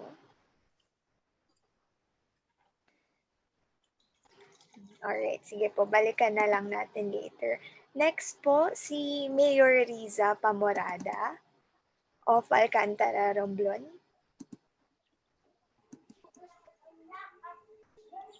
Good afternoon, Dr. Lim. Good afternoon. Okay. With the influx of LSIs and ROFs, what we do in our town, ina-advise namin lahat ng repatriates after securing travel authority na yung relatives nila dito sa amin sa Romblon, particularly in our town, must coordinate with the barangay officials para mag-secure sila ng acceptance. Ang problem kasi kung walang coordination with every barangay sa mga uuwi, hindi ma-prepare ng maayos yung facility for them. Maiiwasan, pagka ganun kasi maiiwasan na magkumpul-kumpulan sa isang area, isang barangay na may parating siya, ma-check niya ang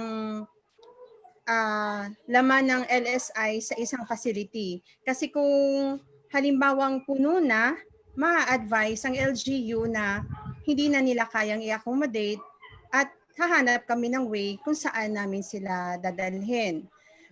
And in partnership with other mayors, Mayor of Ojongan, Mayor Trina Fermalo, Mayor of Looc, Mayor Lizette Arboleda. Ang ginagawa po namin sa Port of Batangas, meron po kaming staff na nagfa-facilitate, may help desk kami doon. Sila yung nag-check sa mga bago bumili ng tickets, kung may travel authority or may acceptance from LGU. Doon sa 3 towns lang po.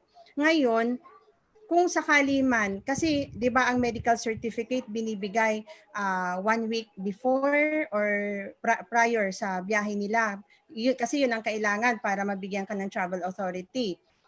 Ngayon, kung sakali kasing nasa pier ay nag-develop ng symptoms, mariri-assess ng staff. So that time mismo, marirefer siya sa Bureau of Quarantine, mariri-assess. At kung kailangan na patigilin sa pagbiyahe at kailangang ma-transfer sa facility, magagawan agad ng paraan. Ang problem lang namin, so pagdating dito sa amin, sa Port of Ojongan, doon namin isinasagawa yung rapid testing. Rapid testing lang po kasi syempre, pagdating sa pondo, may kamahal PCR. With the scarcity of the rapid test na available sa amin ngayon, ang question ko po ay, although sinasuggest kasi ng ibang health practitioner or group ng health team na ang testing gagawin 3 to 5 days namin. In short, nasa facility na po sila, yung rapid testing. Ang fear lang namin kasi doon, kung ang testing gagawin on day 3 to 5 of their facility quarantine, paano kung positive nga talaga siya? So, doon pa lang magpapanik na naman for confirmation. Pag magagawa yung testing, pagdating mismo ng pier dito sa Romblon, so ma-screen na agad kung sino yung for confirmation ng PCR. So, ano po ba ang mas dapat? Pagkadating or on day 3 to 5 of their quarantine? Ang fear naman namin kasi pagka sa facility na, ay pagdating mismo sa pier, paano kung may na-catch siya during sa export or nasa pier? Yun ang fear namin. So ano po ang mas reliable? So actually, Doc, Mayor, no? So you are right, no? Testing for PCR, yeah, best talaga for maybe 3 to 5 days because you are right. What if may na-catch siya, clean siya sa where he came from, but during transport may nahawa, dahil kailangan pahinugin muna natin bago natin ma-detect kasi may limited. So for antibody testing, of course, we know that there are certain limitations. Even if IgM positive ka, it may not be COVID. You need to do PCR pa rin. Okay? So I think what you're doing, considering the limited resources, I think that's fine. No? However, if wala talagang pondo, pwede actually na wag na mag-antibody testing. Kasi everyone, regardless of the result, should be quarantined for 14 days. Yes po. Diba? And Oo. Opo. Kasi ang mangyari nga na, halimbawa, no, assuming na pag-landing niya sa inyo, hindi ka nag-testing, na 14-day quarantine ka, halimbawa, meron talagang COVID na nandun, na asymptomatic, actually, within the 14 days, mawawala lang yun. Yung tipong, it would just die its natural course. Diba? O, as in, okay, usually, they say nga sa WHO at CDC ngayon, on the 11th day, regardless of the test, pwede nang pauwiin eh. But of course, that's not yet followed here. Kasi kulang pa ng studies. But usually, on the 11th day, hindi na ganoon ka-infectious. No? So that's why 14 is actually enough already. Especially na asymptomatic ang mga to, walang nararamdaman. However lang, Mayor, if merong mag-develop ng symptom doon, kailangan mo talagang ipa-PCR. Yes po. At saka, protocol. so ang key din yan, that's the reason why if you have a room for the isolated dapat doon lang sila, hindi sila magko-cross to other rooms. Kasi just in case, for example, may isa doon na nag-positive, ang i-test mo lang yung tao na nandun lang sa room. Parang ganun. So wag mag-panic kasi alam ko na nakaka-panic yan. Totoo yan. Yung mga employees dito na nag-test sila, nag-positive doon nag-gawin. Don't panic. So that's the importance of zoning. That's what you're doing room per room. At meron, the people there kung sino ang mga nandyan. So ang mga gamit sa isang room, hindi dapat nag-share sa kabila para doon lang sa loob. No? Yes. Pero later on, kung mag-positive, edi mag-contact tracing, gamutin natin. Ganun talaga. No? Yes po. Ang ginagawa po namin, 14-day na facility quarantine. Doon po sa mga umuuwi na may mga nagawa ng PCR negative or kaya nagkapag-rapid testing negative sa Manila. So pagdating ng province, hindi na namin inuulit. Pero prior to discharge o sa day 14 nila, doon namin sinasagawa ulit ang rapid testing. Bago pass. Then, advise na naman namin ulit for another day, for another 14 days na home quarantine. Tama yan. Kasi the key there talaga is, regardless of the test result when they arrive, they have to be subjected to quarantine talaga. Diba? Kasi we are considering kasi that the tests are not 100%. What if may nakalusot? So the best way to diffuse the virus is to isolate the potential carrier and let the virus die away. Yes po. May second question lang po. Actually, hindi question, kundi request. Ang problem din kasi namin sa province ay nagiging 5 to 7 days bago maibaba yung result ng PCR. Gawa ng dinadala pa siya sa Manila. Kasi sa problem na ganun, baka po may mga private companies, narinig ko nga kay Mayor Junjun kanina, na pwedeng makipag-partner yung aming province. Opo. Yes, actually, ginagawa din namin dito, ma'am, some hospitals, itong ARC, meron kasi private hospital na accredited na, no? Meron silang mga MOA with the municipalities and other hospitals na kung may sample sila ipapadala doon, may MOA, pwede po kayong mag-MOA. Kasi kung masyado na overwhelm naman doon at kailangan nyo na talagang malaman, makipag-MOA kayo sa iba. Pwede po yun, I think, kasi ginagawa po talaga siya eh. With MOA with other hospitals outside Romblon po. Yes, sa amin, yes. Kasi ang malapit na government hospital, infirmary lang, tapos yung sumunod is level 1. Lahat po ng PCR, yung swab na ginagawa, tina-transfer pa rin sa Manila. Okay. Ang tagal, no? 5 to 7 days? Matagal. Oo. I think, so try to, maybe you can scout around kung may mga, a lot of our provinces already have testing sites, no? And if there is a way that you can, maybe itimbangin natin kung if doon, i-study natin kung instead of Manila, you send it to another province and then try to see kung gaano katagal ang turnaround time. If it's faster, why not? Maybe yan na, maggawa na kayo ng MOA siguro na pwede doon na lang, di ba? Kasi kung may mga reference lab naman ang ang government na hindi lang Manila na mas may na pwede naman na hindi doon, baka pwede. Oo. Kasi ginagawa din namin dito, yung mga can afford na nagmamadali talaga, yun, pwede ito sa private. Yun nga lang may bayad. Yun lang. Thank you so much, sir. Nais ko rin iparating na as of today, sana tuloy-tuloy na COVID-free po ang aming bayan. Oo, dapat. Yeah. Strict lang tayo, strict lang. Thank you. Thank you po, Mayor Riza. Happy to hear po na COVID-free kayo. Now, bumalik na po si Mayor Webb. Mayor, you have a question po?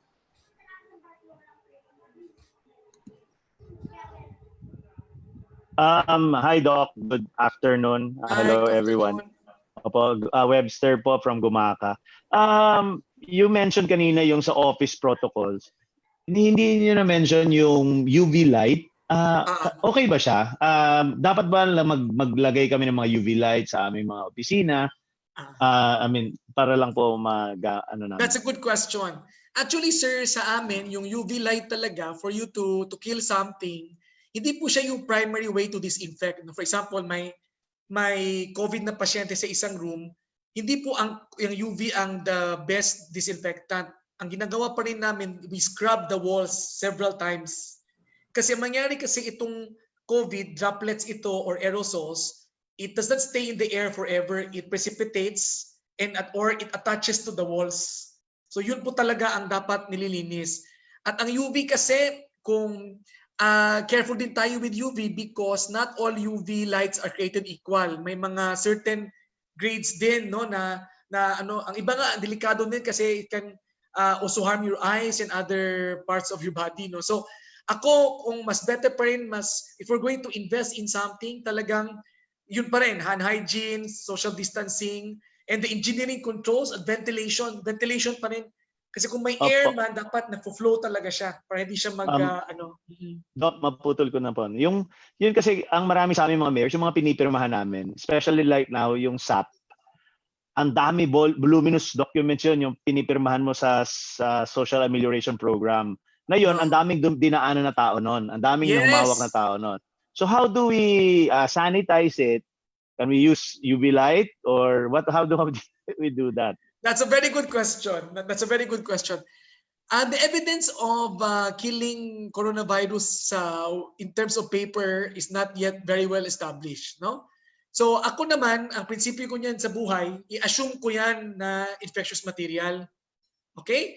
So, Mayor, kung marami kang pinipirmahan, I do encourage you mag-mask ka, mag-face shield.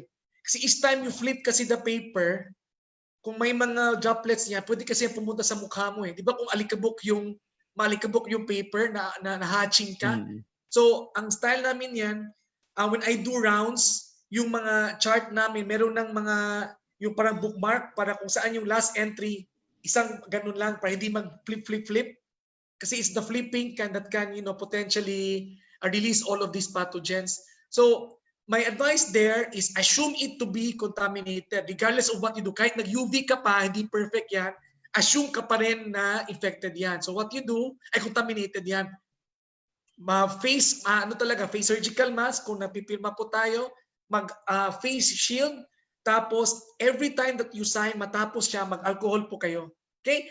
And make it a standard na itong mga, ang ginagawa na po sa clinic, it's only my secretary who touches the chart. And she's already trained na before touching the chart, nag-alcohol siya para wala siyang nako-contribute na dumi doon. So, ganun, you limit the people touching. But ako, obsessive-compulsive pa rin tayo eh. Assume it's 30. And afterwards, after you take it out of your table, linisin mo yung table mo. Alcohol, punasan.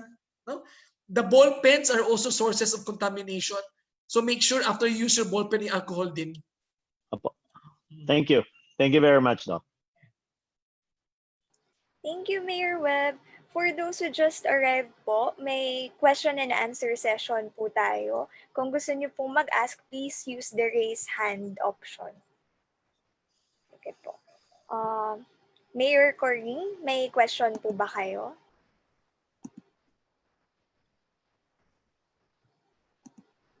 Mayor Coring of Tineg Abra. Yeah, good afternoon, everyone. Nice to see everyone. Hi, Doc. Hi. This is I think this is off tangent. This is not related. I think this is off tangent to what you discussed a while ago. This coming from a very far-flung municipality of Abra, may I ask from a very expert if really that Lagundi or Tawa-Tawa is or um, uh, um, a good source to fight coronavirus because we do have like those here in Pinag po. Thank you, Doc. Short answer, ma'am, Doc, Mayor, no po. No evidence. Okay, thank you. Thank you. But Okay. it helps with the symptomatic relief, it's all right. But in terms of killing the virus and preventing people in acquiring the virus, no, they're not effective as of now because there are no studies. Okay, thank you. Thank you, Doc. Thank you. Alright, thank you po, Mayor Coring. Okay po. Next po, Mayor Dex, you have a question po ba?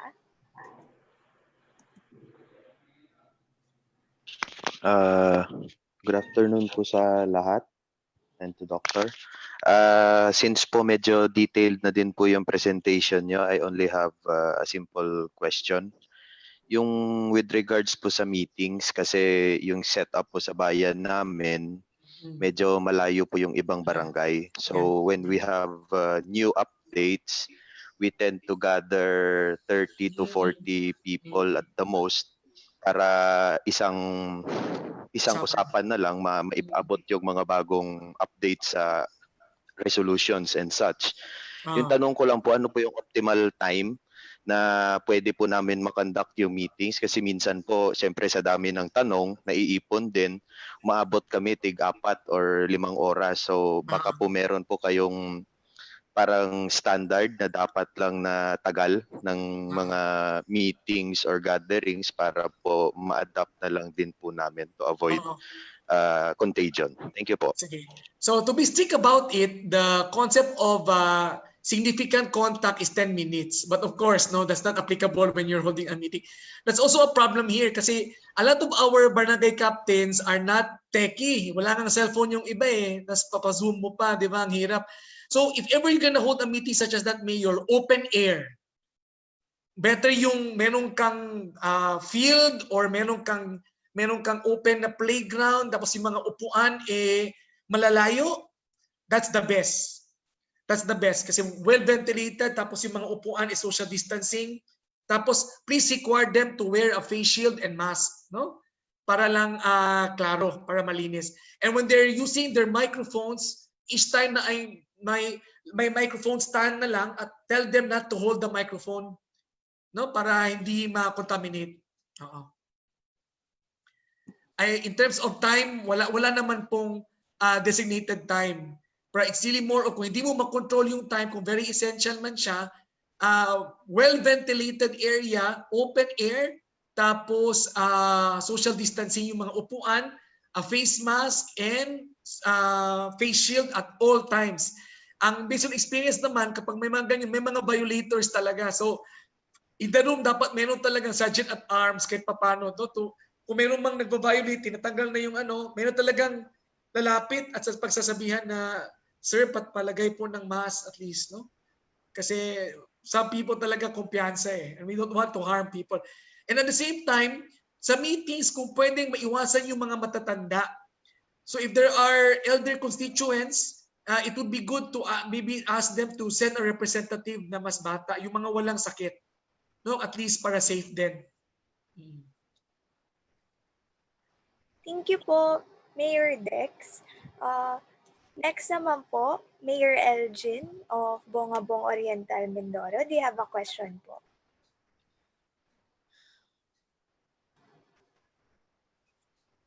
Mayor, can you unmute po?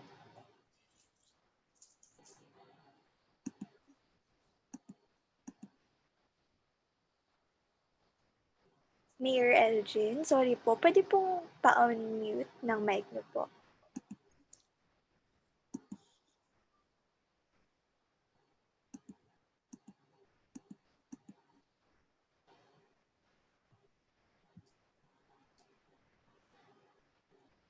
Mayor.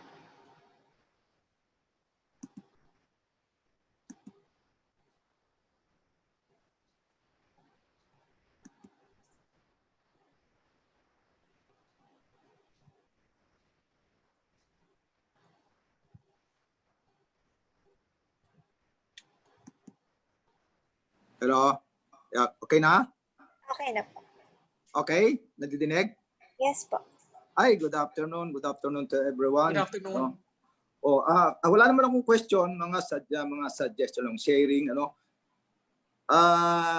Okay ba po na yung dito naman wala kaming COVID positive simula at meron naman kaming testing dito sa probinsya, kaya 45 minutes may result na agad kami. Meron kagad kaming result, kaya wala kaming problema dito sa Oriental Mindoro. Kung ating titingnan lagi, kung matatakot tayo, hindi tayo lalabas, iba sabi ay kailangang malakas yung resistensya. So ang sinasuggest ko lang, di mag-exercise at kumain ng mga vegetable. Ako, ang ginagawa ko, everyday 5 kilometers ang jogging. Tapos 25 push-up a day. Cycling ay 30 kilometers para sumunod ba yung mga tao. And then, china-challenge ko sila na mag-push up din at mag-bike, para lumakas yung katawan. So, di ba, ang unang tinatamaan dyan, yung mga mahihina yung katawan. O, di pa lakasin yung katawan mo. Pero kung hindi tayo lalabas at lahat ng mga takot ka, walang mangyayari sa atin. Walang mangyayari sa atin kung nakatago ka lang sa bahay. Hindi ka mag-grow. So, kung puro takot lang, kung puro takot lang yung mangyayari sa buhay natin. So, kailangan tiwala sa Panginoon. Pero pagka ikaw naniniwala, manalangin ka, naniniwala ka, makakamtan mo. Diba? So, yun lang ang aming panangga. Up to now, wala pa kaming COVID simula't simula. Yun nga lang, dapat pagka ang problema nga pala namin ay yung LSI, yung mga dumarating. Pero ang ginagawa namin, kami mismo ang kumukuha doon sa port na galing Manila. And then kami na ngayon yung naghahatid sa mga bahay-bahay nila. Ino-orient namin yung neighbor nila na huwag papayagan na lumabas na 14 days. Yun yung ginagawa namin, para safe kami. Na hindi, siyempre yung mga tao pagdating doon, pupunta sa mga kapitbahay, sa mag-anak, dahil nagigiliw sila. Pero na-orient namin, na-motivate namin ang mga kababayan ko na pag may dumating na hindi galing Manila, so dapat babantayan nila. So yun lang po yung aking share para magamit din ng mga iba kong mga fellow mayor. Thank you, Mayor, for sharing, Totoo po yun. Doc, yung pag-take nung salabat na mainit, tapos mayroong honey. So yun yung ina-advise namin sa mga tao. Salabat. Actually, Mayor, yun yung aming inaano sa tao, binibigay namin sa mga tao. Okay naman po yun. Kasi yung talagang mga symptomatic relief, kasi yung ginger kahit papano, meron din po yung soothing effect at saka antibacterial effect. So walang problema po yun. Exercise, I do agree, everyone should stay healthy, eat healthy. However, Mayor, I agree with you na di tayo dapat matakot, but still, kahit yung mga healthy, bawal maging lax. Kasi next nakikita namin sa mga data, yung nagkaroon ng outbreak kami dito sa isang barangay dito sa amin, nung nag-contact tracing kami, na yung contact, tinest namin, dumami ang mga cases, ang mga 200 plus yun, at 98% of these people, walang simptomas, mga healthy. So, ang COVID, kung darating sa katawan mo, kung healthy ka, pwede kang walang symptoms or mild lang.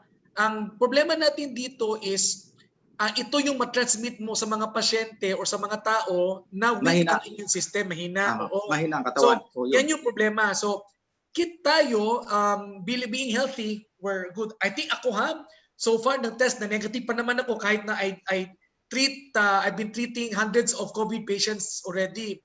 And I do what you're doing. I do push-ups, sit-ups, and even my cycling din tayo sa bahay.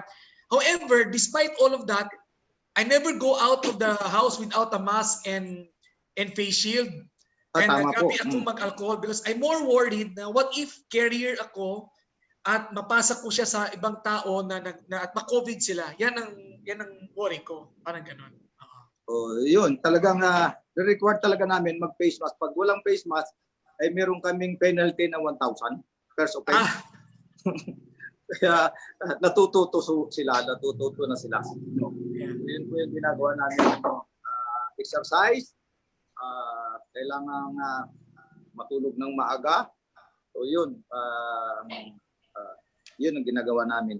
Minumotivate ko yung mga tao na tina-challenge ko sila na lalo na sa push-up. Kaya nag-nominate ako ng 25 days. So sa araw-araw, yung na-nominate ko, mag-nominate din yon hanggang sa dumami ng dumami. Tama yan. Yun ang ginagawa namin. Kaya ang ibang mayor dyan, ino-nominate ko rin, isa-challenge ko na mag-push up din. Mayor Web, Mayor Junjun, Mayor Matt, Mayor Toyhat, challenge ko kayo, 25 push up, araw-araw. Araw-araw, 25 push up. Alright, thank you po, Mayor Elgin. Ayan, ang dami na So po. yun lang. God bless us all. Salamat po. Okay, next po si Mayor Lita Aquino of Moncada, Tarlac. May question po ba kayo, Mayor?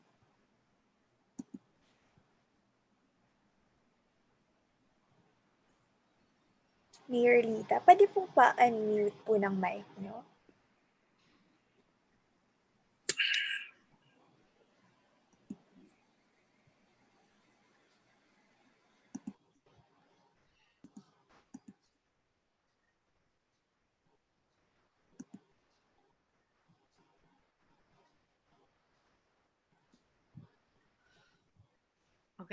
Okay. Do you hear me? Yes po.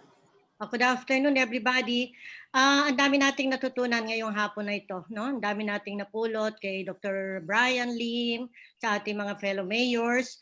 Gusto ko lang itanong kay Dr. Lim. This is Mayor Aquino from Moncada, Tarlac, and we are COVID-free. Gusto ko lang itanong, hindi ba enough yung 14 days quarantine na palalabasin natin yung ating pasyente?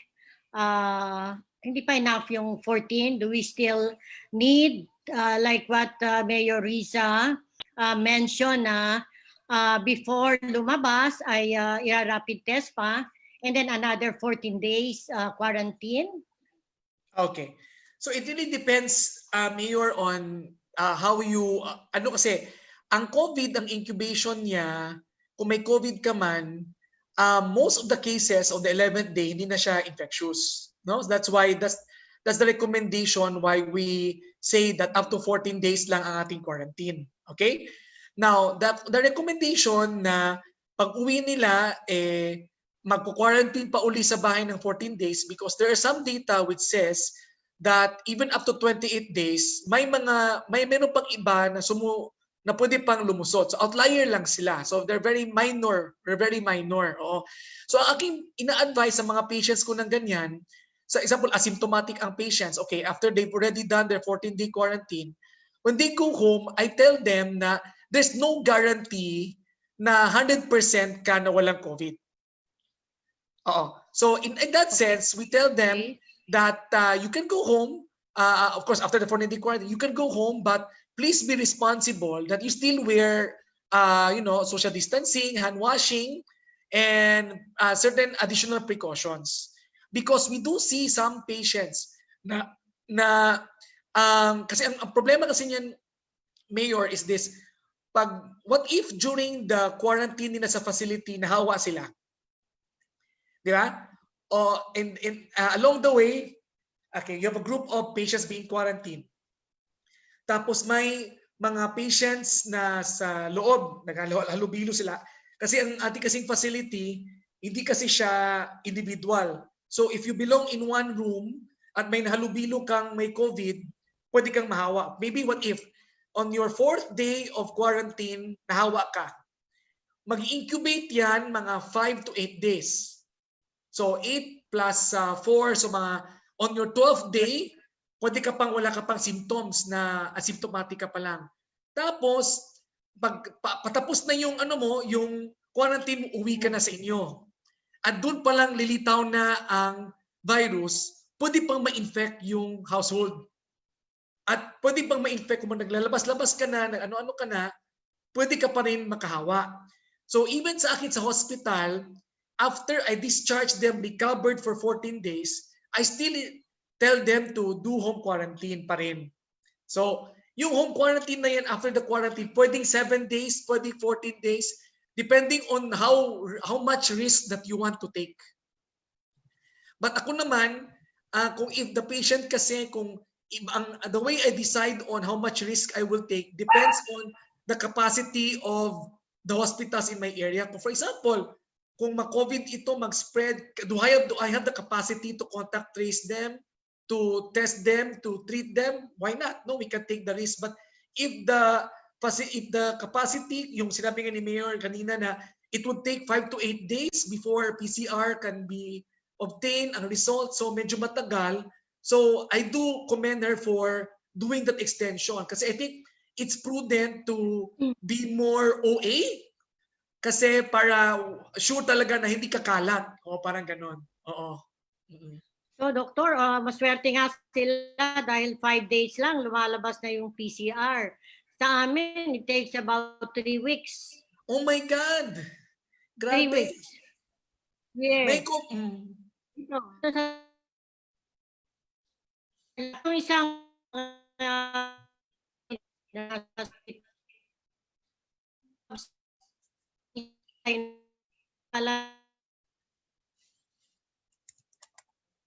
fortunately naman, ano naman sila, negative. Kaya lang, that's how long it takes para yung result ay lumabas. Buti naman negative. Yeah. Mabuti Matagal. naman negative. Yeah. Buti naman. Diyos na ano yan. Pinapadala pa sa Manila. And dito sa amin, sa Tarlac, walang mga municipalities na nag-undertake ng PCR. It's only the province who does it. So lahat ng results napadala sa Manila. So Doc, I think as early as now, Mayor, you can actually maybe study already on how to find somewhere where you can send your samples na mas faster ang turnaround time. Kasi ang worry ko, what if may makilangan nyo na at wala pa kayong nahanap, delikado. At this golden period is the best time for you to prepare.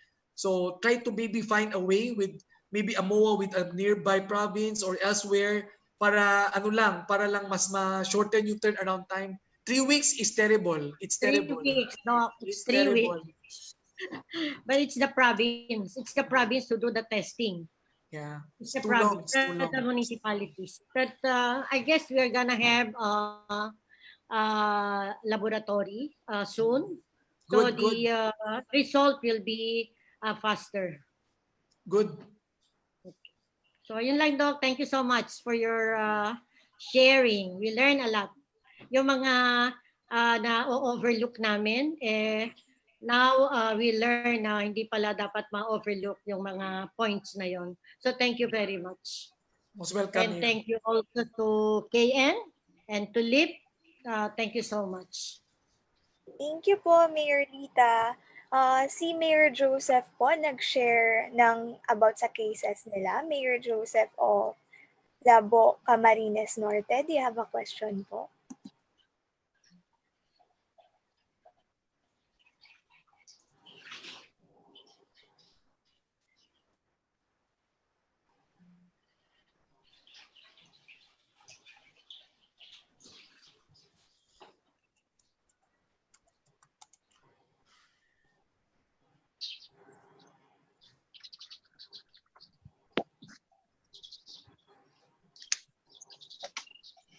Yes po, go ahead po, Mayor. Magandang hapon, Doc Brian. Magandang hapon po. Okay, sa amin pong bayan ay meron po kaming 4 cases ng COVID. Yung isa ay namatay na unfortunately. and then yung 3 nag-negative na. So nung lumabas yung result ng negative, kinarantine pa rin namin sila after 14 days. So after 14 days, pinalabas na namin sila. My question is, ano ba yung posibilidad? Zero possibility na ba na makaka-infect sila? Kasi magsasama sila sa mainstream society, iikot na sila dun sa kanilang mga pamilya and everything, purely because na-declare sila na negative. Is it correct na ganun ba ang gagawin natin? Okay. That's a good question po, Mayor. So ang recovery criteria po natin is first, dapat wala na silang symptoms, no? That's one. Second, two test ang pwede. Pwede magpa-PCR swab ka, pero kung yan masyadong matagal, you can use the antibody testing. If the patient is already IgG positive at IgM negative, hindi na po siya makakahawa. Kaya yung IgG po kasi, lumalabas lang po siya kapag ang virus patay na sa katawan. Ito pong IgG or IgM, kasama ba ito sa PCR swabbing? Pag PCR swab ka ang ginawa mo? Ito po yung, hindi po siya kasama. Ito po yung rapid antibody testing. Ito po yung isa sa mga rules. So kasi ang hirap kasi sa PCR swabbing, yun nga, matagal ang turnaround time, tapos parang doesn't mean na pag swab ka negative, meron ka ng antibody. So ang ginagawa ko sa practice ko, I order antibody testing. So pag IgG positive na at IgM negative, pwede na, hindi na siya makakawa. I can send the patient back safely sa bahay. However, Mayor, 100% sure na po ito. Yes. Go. 100% na po ito. Pag IgG positive and IgM negative, 100% sure na hindi na ito makakahawa. 100% kasi is very difficult to assess but so far kapag based on the immunology sa mga studies, ano na yan, ang mga ganyan na IgG positive, IgM negative, hindi na contagious. Oo. Okay, meron din ako doktor na mga nakakausap na iba. Pero ibang doktor din. If I may, okay. Sige po. Sige, i-extend ko lang. Pero ito yung caveat niyan na Mayor, no? Kasi ako meron akong pasyente na na-COVID siya twice, no? So ang nangyari sa kanya, hindi siya nag-develop ng antibodies. So ang nangyari, nahawa din siya uli. So ang point nito, even if they're already IgG positive and they are sent home to their communities, you need to still advise them to still wear masks and face shields kasi there is no guarantee na porke na infected ka na ng COVID, hindi ka na ma-infect uli. Unlike for example yung chickenpox, di ba? Yung chickenpox, kung na-chickenpox ka na, okay ka na. Ito kasi hindi. Doesn't mean there's no guarantee na immune ka. Even if you develop antibodies. Say if you develop antibodies, even if you develop antibodies, there is no guarantee na hindi ka mahawa ng COVID uli. So ganun pa rin, even if may antibodies ka na, still follow social distancing, hand hygiene, and wearing of mask pa rin. Pero kasing doktor na nagsasabi sa akin, na doktor din siya, na pag nakaka-develop ka na daw ng antibodies, hindi ka na ulit magkaka-COVID. Ay sabi ko, marami mga cases na nagkakaroon pa ulit, nahahawa pa ulit sila. So, hindi po. So there's no, as of now, there is still an ongoing study on that. So some patients develop immunity while some don't. The question there, Mayor, is this: what level of antibody can we say that the patient is protected? Okay. Sa hepatitis B, meron na-study na po natin yan, na kapag more than 10 million units yung antibodies mo, immune ka na sa hepatitis B. So yan po yung part sa mga pre-work, mga pre-employment na mga test. Kaya if the antibody is less than a certain number, we revaccinate. Di ba? So itong COVID, wala pa po tayong ganung data. Mayroon ka ng antibody but we don't know what level is protective. But the question is, based on rinig-rinig lang, that this COVID is a laboratory-enhanced virus. So, yung immunity, who can answer that? Actually, Doc, meron ng Mayor, meron na po mga studies na nagsasabi na hindi po yung totoo. Kasi based on the genomic analysis sa sa coronavirus na to, nanggaling po talaga siya sa hayop. No? Hindi po siya tipong ginawa. Kasi kung gagawa kasi ng laboratory ng mga viruses, ano po siya, it's very difficult to fool nature. It's so difficult to create something that will appear naturally from nature. Oo. But of course, I could be wrong. But the thing with this pandemic, nasimula lang kasi ito, bago pa lang eh. It's still very early to tell. No? So we are still learning so much from this pandemic. Kasi base doktor sa mga sinasabi, if it is if it is a naturally enhanced virus, it dies in high temperature. But this COVID-19, even if you expose it to high temperature, hindi pa rin namamatay. Because corona po talaga, hindi naman po siya talagang, marami po tayong mga tropical areas na may COVID. Ang init-init na sa Pilipinas eh. May COVID naman tayo. Pero mapapansin nyo, tropical areas, kukunti lang ang COVID cases, di ba, compared to the cold yung may mga winter countries.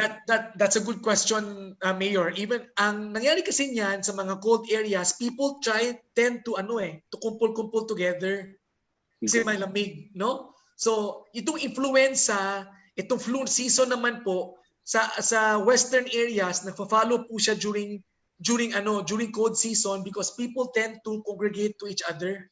Kasi malamig kasi. They tend to be more indoors. So yun, mas maraming nahahawa kasi enclosed area sila. Okay po. Thank you, Doc. Thank you, Doc. Very welcome. Alright, thank you po, Mayor Joseph. Half na po tayo sa questions. Okay pa po, Doc Brian? Sure. Yes po. Sige po, next po si Mayor Eunice of Parana, Samar. May question po ba kayo, Mayor?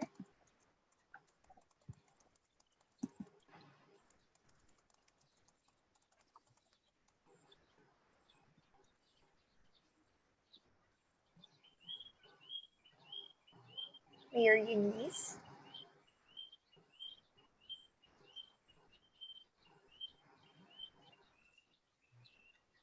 Ay, add ko lang pala, yung mag-exercise, tama po yun, pero wag po tayong sabay-sabay, no? Kasi hindi po agreeable yung nasa gym, yung mga tipong sabay-sabay mag-jogging kasi pwede po magkakahawaan. So mag-exercise, pa rin, sariling bahay or salon. So, sorry, Mayor, please, Mayor Eunice. Yes, good afternoon po sa lahat.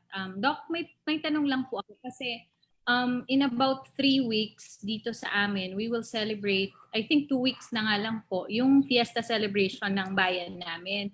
One of the major concerns ng mga tao dito is actually there are activities that have yung social gathering na may mangyayaring social gathering. So ang concern namin is firstly, even if there are limitations set forth, in fact, ang problem nga lang is hindi pa namin alam after modified general community quarantine sa province ng Samar, kung matutuloy ba to, mag-extend yung MGCQ or it will be lifted. So ang concern namin is, how do we actually control this?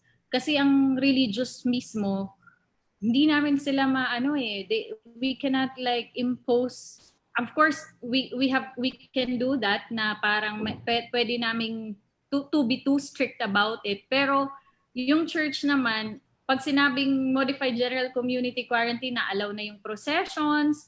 So what are the ways to limit or to at least mitigate yung transfer or your infections kung meron nang may mga asymptomatics dito sa amin? Isa po yan. Tapos second question, Doc, is how do you manage kung sobrang liit lang ng space ng office and then hindi namin kayang ma-accommodate yung office, ma-change yung structure or yung physical distancing na ma-achieve even within the employees or the workers. Okay. Good question. Good question, Mayor. Yeah. And what happened here in Cebu, even before the ECQ, a group of us, mga doctors, went to the Archbishop's Palace and really discussed with our priests, no? And they were actually very supportive when we presented the data. And even before the ECQ, kasi that was during Lent season, they were very instrumental in saving a lot of lives because our Archbishop actually even before it was declared, no? Sinabi na niya na Lent masses will be canceled, and then kaya nagkaroon ng online persona na ang Catholic Church dito sa amin. Kasi yun nga, na delikado pa ang magkumpul-kumpul. Kasi ang super spreader, religious centers can be potential super spreaders, no? In Korea, di ba, isang church yun, isang Christian church that became the center point, the epicenter of their outbreak there. So, if ever talaga na magmamas na talaga, at hindi na talaga natin mapigilan kasi modified GCQ na, there are certain points there that we need to consider. One, holy water. There should be no holy water na bowl. Kung pwede siguro alcohol na lang kaysa sa holy water, hindi ko alam, no? So dapat wala ng holy water na mag-dip-dip ng kamay. Kung pwede siguro spray that you can activate by pressing sa foot pedal, tapos lalabas na ang holy water sa iyo, so you can use it on your own. Yung mga upuan talaga ng church, hindi lang X na mark, kundi yung talagang may barrier talaga na para hindi na talaga maupuan. At yung ganun talaga na talagang ribbon talaga or may straw or may lubid para hindi talaga pwede maupuan. Tapos per line, no, meron ng mga alcohol dyan kasi we need to encourage the practitioners and even make it a part of the mass na after the mass is finished, let's all clean the seat. Diba? So pwede i-announce talaga yung priest as part of the mass na before the mass is ended, let us clean our seats, and there should be alcohol in those areas para linisin sabay-sabay. Yung images ng ating mga santo, kung pwedeng hindi na yan pwedeng hawakan, pwede po siyang super spreader, di ba? Yung hinawakan mo yung image, tapos mga santo, delikado din po.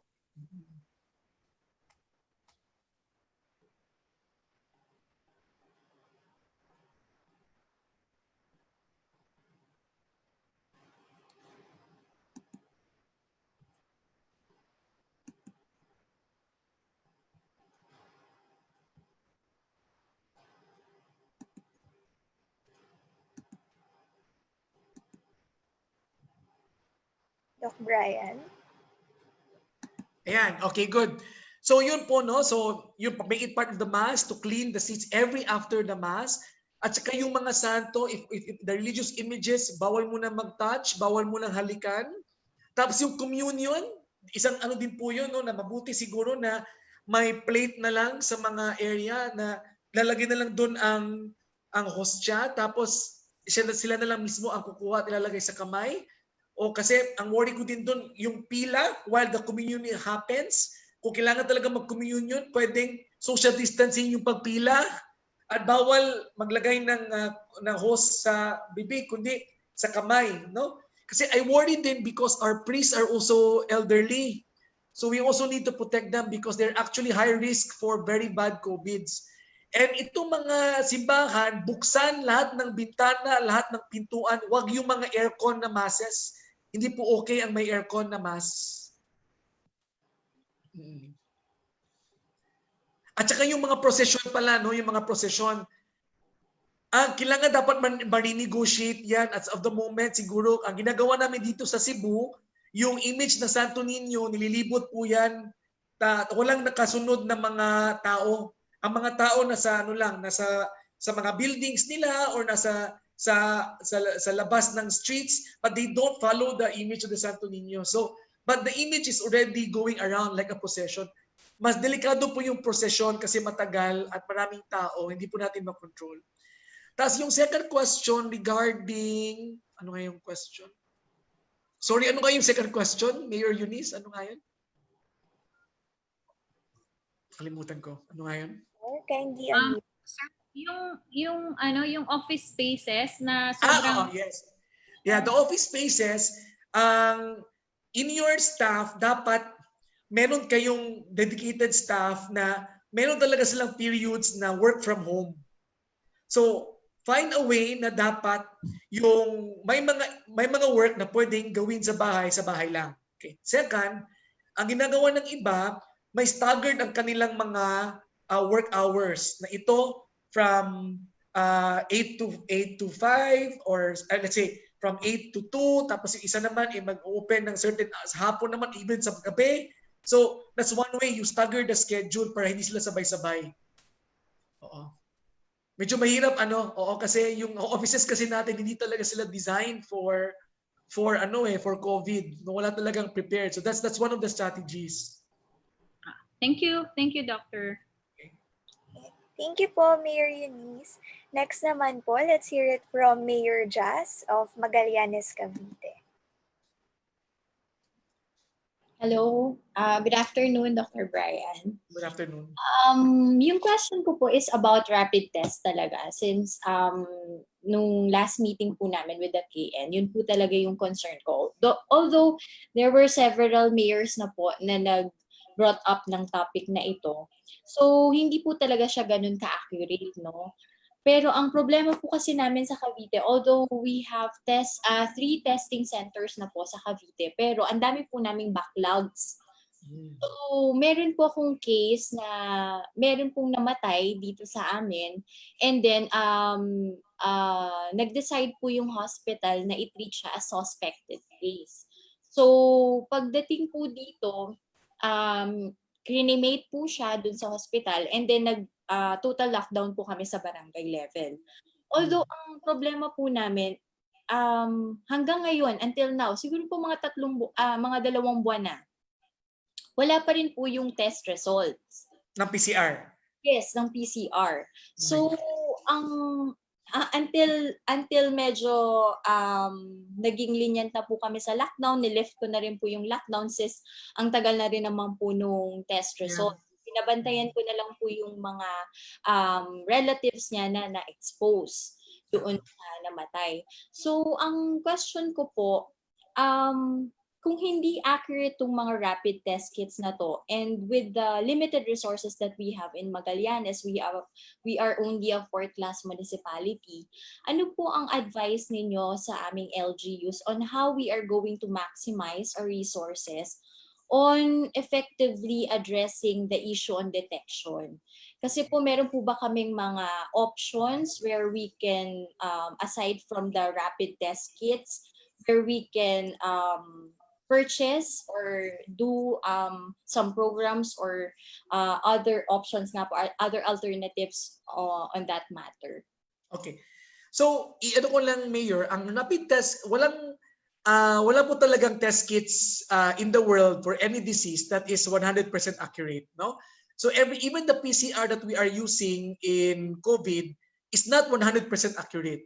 So I have had patients na mukha talagang COVID pero negative ang PCR nila, but I still treat them as if they're COVID, no? So the diagnosis of COVID is not just testing of PCR and antibody, but also clinical evaluation. Okay. Now going back to your question is, can you use antibody testing instead of PCR in terms of contact tracing?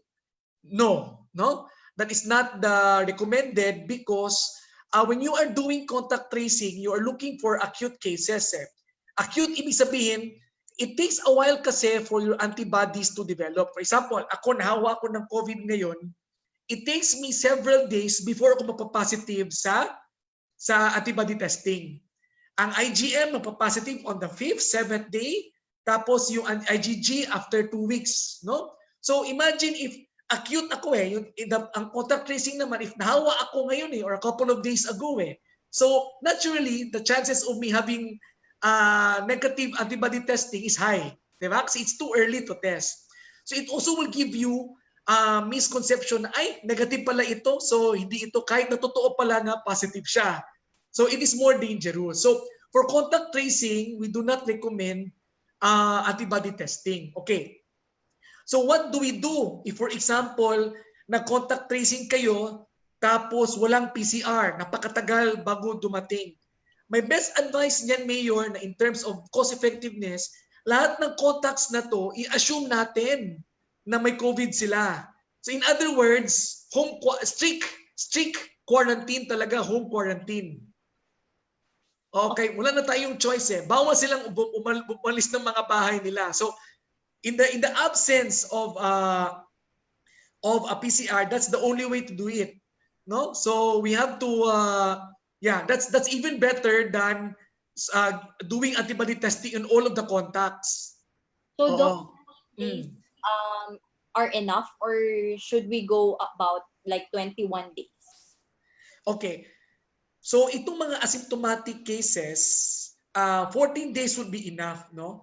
But during that 14 days, for asymptomatic cases, no? For the symptomatic cases, it depends. Yung mga, kasi, for example, if itong mga patient na cancer patients or may HIV or weak ang immune system, some of them, I would require longer because their body, it would take a while for their body to get rid of the virus. But for the asymptomatic people na relatively healthy, 14 days would be enough. 14 days. So, with regards dun sa mga locally stranded individuals, okay lang ba na gamitin yung rapid test kits? Okay, so it depends also on your objective kasi, again, if you want to know whether when they arrive in your ports that they have COVID, it is not a very good test because you are still in the acute phase. Hindi mo pa alam na doon ka pa sa simula, hindi ka pa sa end, no? So, ang key niyan kapag locally stranded individuals, even of course, this is a free country, people can use whatever they want. However, may warning lang, even if negative ang PCR o yung antibody testing when the patients arrive in your home province, quarantine pa rin yan because PCR and antibody testing are not 100%. What if may makalusot pa rin? No, so it's better safe than sorry. So that's why they need that quarantine. Now, when do you use, I think this is the question, when do you use antibody testing? No? It is not useless. There are certain instances that you need to use antibody testing. In my practice, when I declare a patient that is already recovered, hindi na ako nagsaswab, nag-antibody testing ako.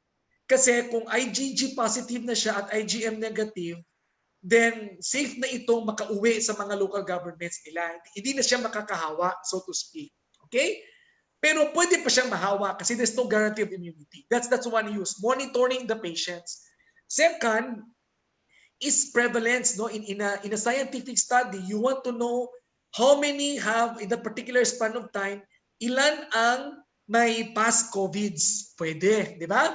So kasi di ba kung mag-IgG positive ka na, IgM negative, ito na yung mga na COVID na dati na nag-recover na. So if you want to know ilan ba sa komunidad ko ang naka-recover na ng COVID, pwede po siyang magamit. But medyo may kamahalan kasi yan I do not recommend that for municipalities with limited resources. No? Doc, last question na. Kasi sub-questions. Kasi po yung mga hospitals namin dito sa Cavite, usually pag meron lang silang nakitang one symptoms of COVID, treat na po nila as suspected case. So, ang nangyayari po, ang nagiging recommendation is to yung i-cremate na po yung bangkay. So lahat po ba usually ng mga hospitals, I don't know if this is only happening here in Cavite, pero hindi ko po alam sa iba't ibang okay, that's correct. So there are new terminologies now. We have the COVID suspect, the COVID probable, and the COVID confirmed. So yung COVID confirmed, yun po yung talaga nag-positive sa PCR, no accredited lab, so yun yung confirmed. Yun talaga kung mamatay ang COVID confirmed, cremation po talaga ito, no? Pero yung COVID probable, ito po yung mga cases na mukhang COVID tapos ang test nila is either negative or pending pa. No? Ito yung mga probable. I think you are referring to this, Dr. Mayor. No? So, kaning itong mga COVID probable, ang ako, on my practice, kung mukha talagang COVID, I do recommend cremation. As bad as it may sound, it's really tragic. No?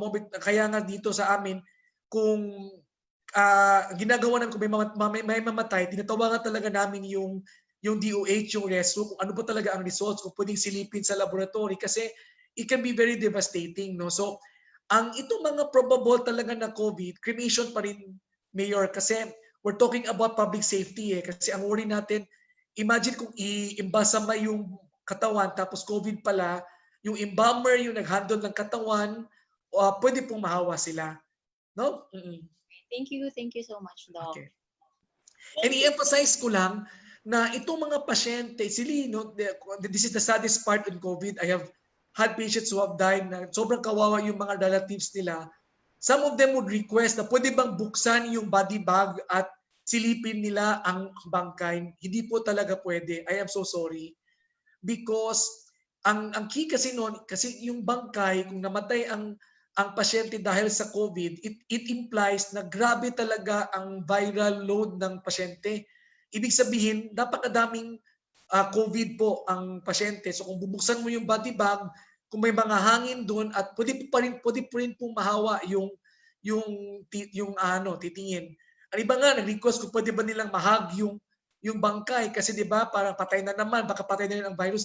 Hindi po totoo, the virus is still there, no? And touching the body can still transmit the virus. Thank you, Doc. Okay po, thank you po, Mayor Jazz.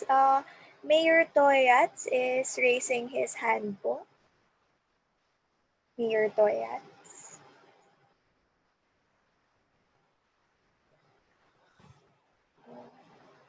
Okay, balikan na lang po natin later. What about si Mayor Trina po from Rizal, Nueva Ecija?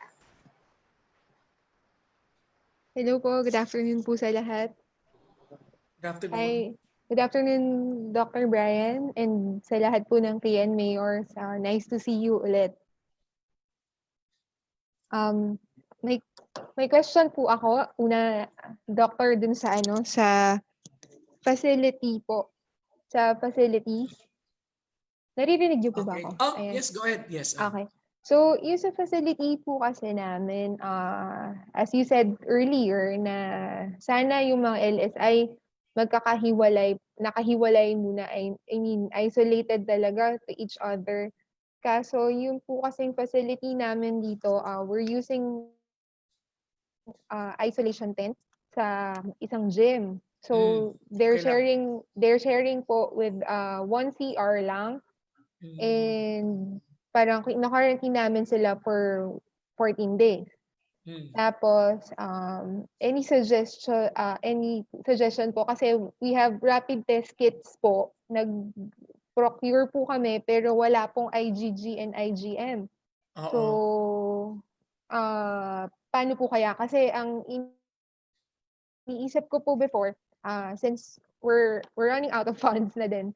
Kasi di ba po pagka nasa facility po sila, we're giving them food and all the supplies for 14 days. Mahal so, yun. Medyo ganun nga po. So, parang nahihirapan po si LGU. Kaya po, we acquired rapid test kits. Though, ngayon nga po, na-confirm ko sa inyo na we should have it na may IgG and IgM. Ang problem po is ang nabili namin is yung positive and negative lang po yung lumalabas. So, any recommendation po kung kunyari po nasa facility sila, tatapusin namin yung 14 days, then saka po i-rapid test pa din sila or pwedeng after rapid test, i-strict home quarantine na lang po namin sila since yung facility is isang area lang, ganun. Okay, that's a good question, Mayor. It really depends. There are several strategies and we need to tailor fit it based on what we have and how much we can enforce the rules. So based on the recommendation of WHO, for asymptomatic cases and for the mild symptoms, actually we can do home quarantine. But the caveat is this. There has to be a mechanism that you can really assure that the quarantine sa bahay, the 6 requirements of home quarantine is strictly enforced during the 14 days. So in Korea and other countries, that is what they've done. To do that, if you're home quarantine, they put a tracker in your foot, no mura siyang necklace sa paa. If you step out of your house, mag-alert so that the authorities will know that you violated home quarantine. So ang iba naman, yung mga low cost is meron talagang guard, no? Meron talaga tayong PNP who would sort of go randomly sa mga bahay and check on them. At they have to be reminded talaga na if ever man they go out, meron talagang consequences. So the risk lang in that strategy, Mayor, is of course we cannot guarantee that people will comply. That's the reason why the second recommendation is put them in isolation facilities. Okay.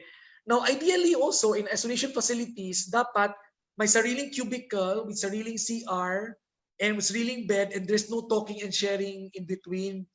And because COVID can also be transmitted with fecal oral, so sa tae pwede din po siyang ma-transmit. So ideally yun. Okay, so kung hindi naman kaya yun, so okay, so the third option is we will have all of these facilities, they share a common restroom. So ang best talaga niyan, kung may common restroom, maybe you can ask yung mga portable toilet na na you allocate a group of person to that particular toilet. Kasi later o kung mag-contact tracing ka, just in case lang, let's assume merong mag-COVID. So i-tracing natin yung yung nagamit lang ng shared na CR. So isa halimbawa, patient 1 to patient 5, ito yung CR nyo. Ito yung cubicle nyo. Patient ganyan to ganyan, ito yung cubicle nyo. So later on kung mag-contact tracing, yun lang yung iti-trace natin. Oo, pwedeng ganun. Oo. At ideal din, each time they use, we need to tell them, merong talagang disinfectant doon. May bleach. Oo. May bleach, may bleach, may tubig, and then may alcohol din and soap and water for them to do that. Hindi talaga ideal eh. So if you wanna test talaga, I don't have a solid recommendation on that, no? Pero kung mag-antibody testing, siguro pwede like after the 14-day quarantine. Pwede yun. Kasi ginagawa namin sa mga ospital, but still may caveat po yan, no? Na hindi siya guaranteed na kung mag-negative siya doon, wala na talaga. Dapat, it's really about risk communication. Kasi some people kasi, they just cherry pick on what you say. Sabi mo, recovered na ako, wala na ako. Hindi. No? So, the way you communicate, it has to be very clear. So kung just in case in the 14 days nag-test ka sa antibody testing kasi positive negative lang yun eh, you have to assume it's IgM. 'Di ba? You have to assume na lang. So ipi-PCR mo sila. 'Di ba? Oo, yan yung dilemma natin. So ang akin lang suggestion, if you're gonna do something, please make sure that you are ready to do the next steps. Halimbawa, may mga kumpanya dito na antibody testing sa empleyado, go ahead, no? Naku, ang dami nilang nakuhang may IgM positive. So, but you are now obligated to test them for PCR. Di po ba? So, dapat may ganung mechanism. So, halimbawa, on the 14 days of the 100 people na in-isolate mo, nag-positive. Na-positive 80. Kasi ang IgM, ang IgM na some of the kits can cross-react with other viruses. Even mga common cough lang, na virus pwede mag-positive sa ganyang klaseng test kits. So, dilemma natin, ipi-PCR mo yung 80. The question is, ready ka ba to do that? Diba? So, kung hindi, huwag mo nang gawin. Huwag mo nang gawin. So, on the 14 days, wala namang symptoms also of the 14 days, you can release them and you can actually tell them still to do home isolation for additional 7 to 14 days. Parang ganun. At least meron ka ng na okay na sila. Parang ganun.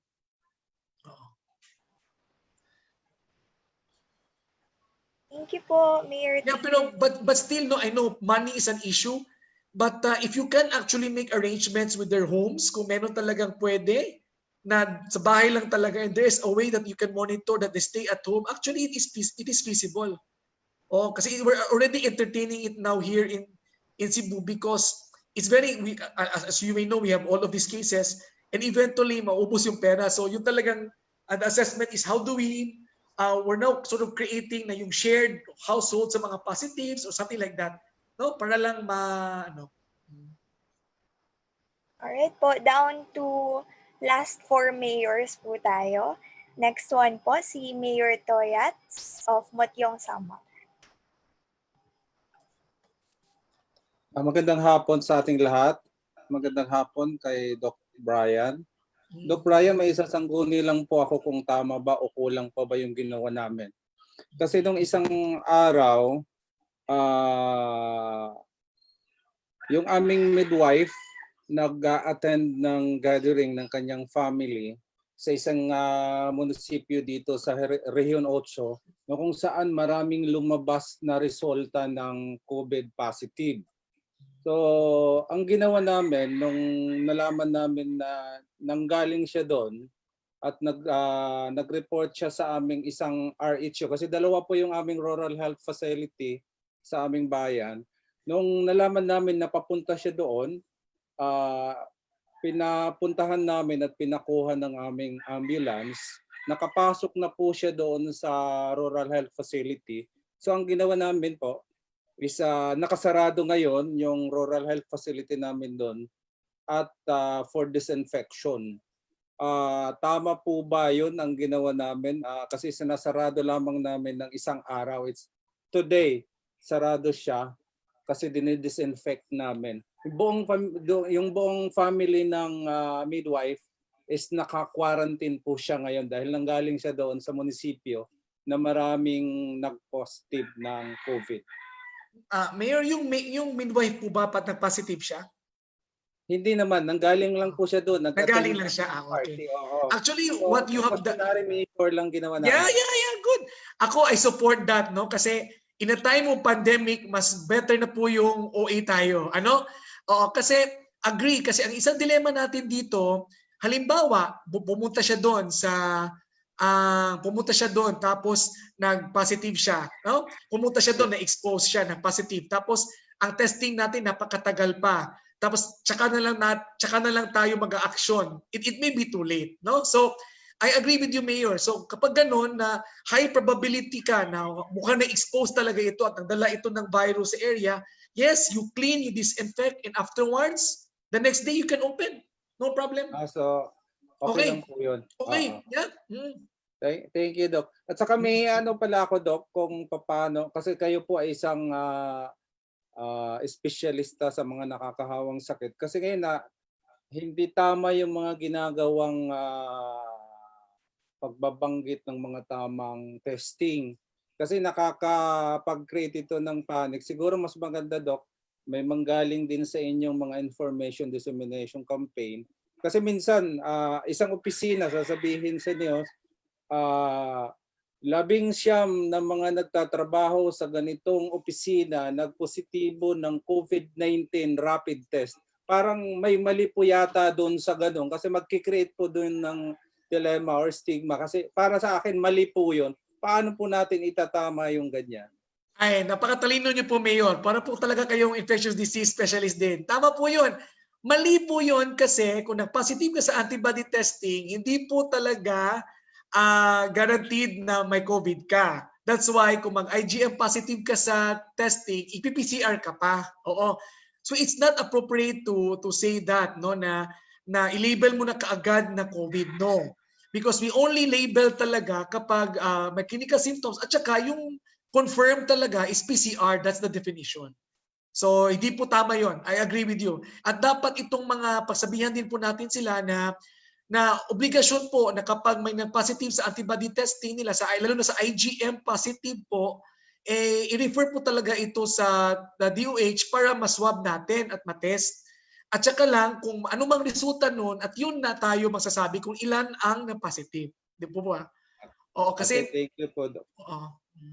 Tama po, nakakapanik po yun. Yun nga po. At saka itatanong ko rin po kung tama ba yung aming approach kasi ang ginagawa lang namin sa testing, yung mga nagpa-positive o yung reactive sa antibody test, yun lang po pinasa-swab namin. Ito pong usapin ng LSI, ang ginagawa lang namin doon sa mga non-reactive, they must complete the 14-day quarantine period. Ang pinapaswab lang po namin yung mga nagiging reactive sa antibody rapid test. Okay lang po yun. Okay lang po yun. Actually, kahit wala kayong antibody testing, regardless of the result of the antibody testing, dapat talaga ma-fulfill ang 14-day quarantine.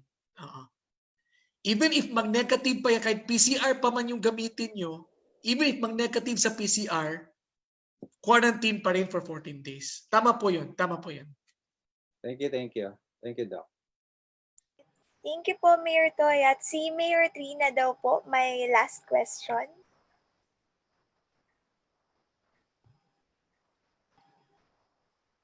Ayun, so good afternoon po ulit. Pahabol lang po, confirmatory question lang po. Doon po sa OFWs, sa repatriates po, na dumadating, since meron po kasing, di ba, may hawak na po sila na na test na results pagdating dito sa amin. So, isolation area pa rin po ba ang recommendation natin? I-sure ko lang po, or pwedeng home quarantine. Pero yung iba po kasi ang intindi sa home quarantine is makakasalamuha pa rin lahat. Yan nga eh. So, Kasi ang limitation po nun, Mayor, for example, before the OFW came here, negative siya. Okay, happy tayo dyan. But the transport, alam mo yun, there's so many pa rin ang pwede niyang ma-expose pagdating niya sa iyo, di ba? So that's the thing na what if nag-testing sa galing Japan, as example. Pag-test doon negative siya, PCR pa nga negative. Pero what if during that time nag-incubate pa lang siya ng virus? Hindi pa na-detect ng test, no? Tapos lumipad siya, pumunta sa atin. Okay? Agree naman ako sa home quarantine, pwede, but the question is, you must be able to enforce that person really fulfilled a strict home quarantine. Oo, yan yun. So, it's really difficult. No? Kanya-kanyang LGU has their own style. Ang iba naman, ang ginagawa nila, before lumipat itong mga OFW, binibisita nila ang mga bahay. No? Tinitingnan nila, tinuturuan na, oy, dito siya hihiga, dito yung ititrain na nila yung mga tao doon how to, na ang food dapat ganito, dapat dito yung ilagay ang pagkain niya, o mga ganung tipo. So, importante talaga itong coordination kasi kung gusto talaga meron talagang home quarantine, at least before they arrive, na-assess na po natin yung bahay niya. Oo. And not only that, there has to be a way that we can monitor them. Kasi ang hirap na siguro ang iba naman, ang ginawa naman ng isang nakakatuwa din to mag-randomly, mag-video call siya sa patient. Randomly, hindi siya magsasabi. Dapat i-on niya yung video call in like 2 seconds, in less than 2 minutes, tapos ipapakita niya na nasa bahay siya. Pwede din yun, di ba? O at least alam mo nasa bahay siya. At kung wala siya sa bahay, mayroong police action dapat. No, kasi ano yun that person might be endangering certain people. I have to say this, no. Some of our cases here were people who went to Manila for a conference, who went to China for a conference, and some of them when they came back, some of them followed quarantine, some of them did not, unfortunately, no. And then I think if I were to turn back time, dapat siguro ito lahat during the time na nagka-COVID na sa Manila, dapat siguro naging strict more on isolating all of these people coming from a high-risk area. Siguro kung ginawa namin yun earlier, hindi kami na ganito na marami ng cases. Oo. Kasi mabilis po yan, Mayor, ha? Yung kapag may makalusot na isang kaso at sa amin kasi nag-slow down yun initially kasi yung mga nahawa, yung mga mayaman, yung mga mayaman hindi naman nag-socialize sa mga mahirap so medyo na-control. But nung nasimula na ang isang driver ang nahawa ng ito at saka yung or domestic helper na umuwi sa kanilang bahay sa may squatters area or class C, D, and E at wala na, doon na talagang kumalat. That's the sad reality. So, yeah. Thank you po, Doc. Thank you po. Thank you po. Next naman po si Mayor Matt. Mayor Matt Florido po. Good afternoon to Doc. Good afternoon. Doc, may tanong lang ako. Kasi halimbawa, meron akong employee na nilagnat. Kasi ngayon maulan, ganyan, nainitan. Nilagnat siya, nag-sore throat. Ano yung best kong gawin sa kanya? I-quarantine ko siya from the day na nilagnat siya for 14 days? Or ipa-test ko na siya? Okay. If there is testing possible, it's better kung matest para malaman natin. Okay? Pero kung wala talagang testing, ang bilangan natin is the day na wala na siyang symptoms, you count 14 days after. Okay. Ito bang pasyente natin, Mayor, ano ba siya? May mga comorbidities, may diabetes, hypertension, stroke? Wala naman po. Siya Wala naman naman. ay healthy. Bata pa naman siya. Okay. Okay. And if you have extra funds din mga mayors, no, ang good investment is really influenza vaccine. Kasi nangyari kasi, this is already flu season, and based on mga studies, if you have COVID and if you have influenza, mas worse ang presentation. Ang theory ko nga dito sa amin sa Cebu, initially, ang mga cases namin talagang asymptomatic, yung walang nararamdaman, konti lang. But now we are seeing more cases na may symptoms. Ang duda ko dito, baka may influenza din, no? So, mahalaga ang ating mga high-risk individuals, ating mga health workers, ibakunahan po natin ng influenza. No? Kasi every year po yun na kinahanglan may bakuna eh. At saka yung mga, let's encourage our constituents, no, na magpabakuna sa mga doktor nila ng influenza. Kasi mura lang naman siya. So if the LGU cannot buy it, it's all right. But I think an information dissemination is warranted so we can inform the public that an influenza vaccine can be life-saving. Okay, Doc. Maraming salamat. Thank you. Thank you, Mayor Matt.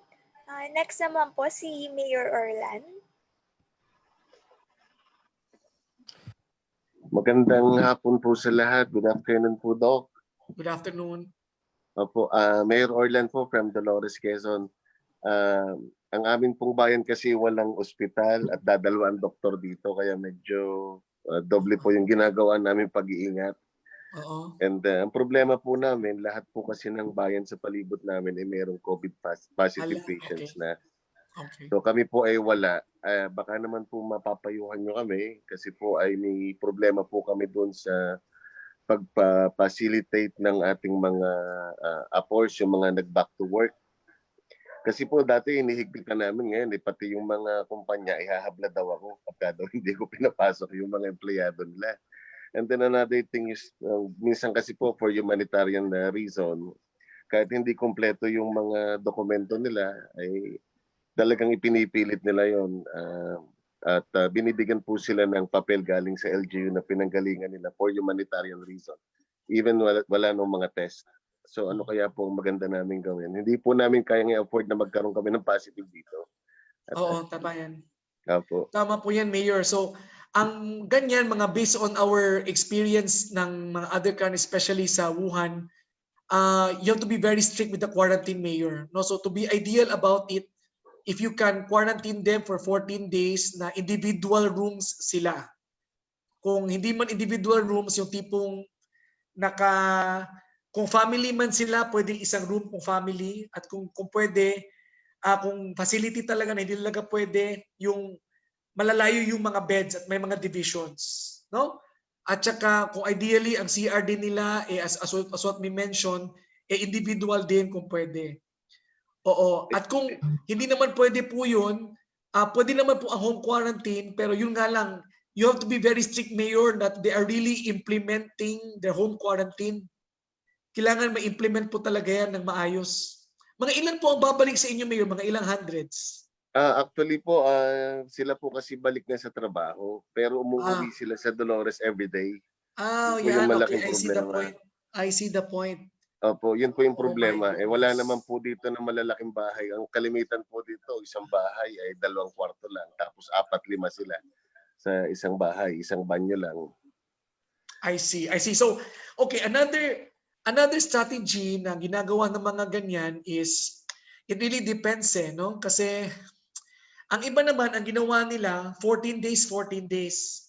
14 days they work there, doon sila matutulog. Tapos 14 days uwi. Tapos 14 days na naman, pwede pong may ganon. Ganun Kung pwede po yung po yan. Opo. Pwede po ba yan? Doc, ganun yung ang nag-propose po kami ng ganun. Kaya lang po ay hindi po siya acceptable para doon sa mga employers. Yung iba po tinanggal sa trabaho, sa akin po Kawawa naman. Kawawa ano? Opo. Ang hirap po ng trabaho sa panahon ito. Ang totoo po niyan, kami po kasi border lang sa sa San Pablo, yung isang bahay, ang katabing bahay, San Pablo na. Ganun po kadikit. Eh, San Pablo po ngayon, nag-ECQ uli sila. Yung San Pablo City. Kasi kahapon lang po, ilan yung positive cases uli nila. So, yun po Mayor, yung una namin.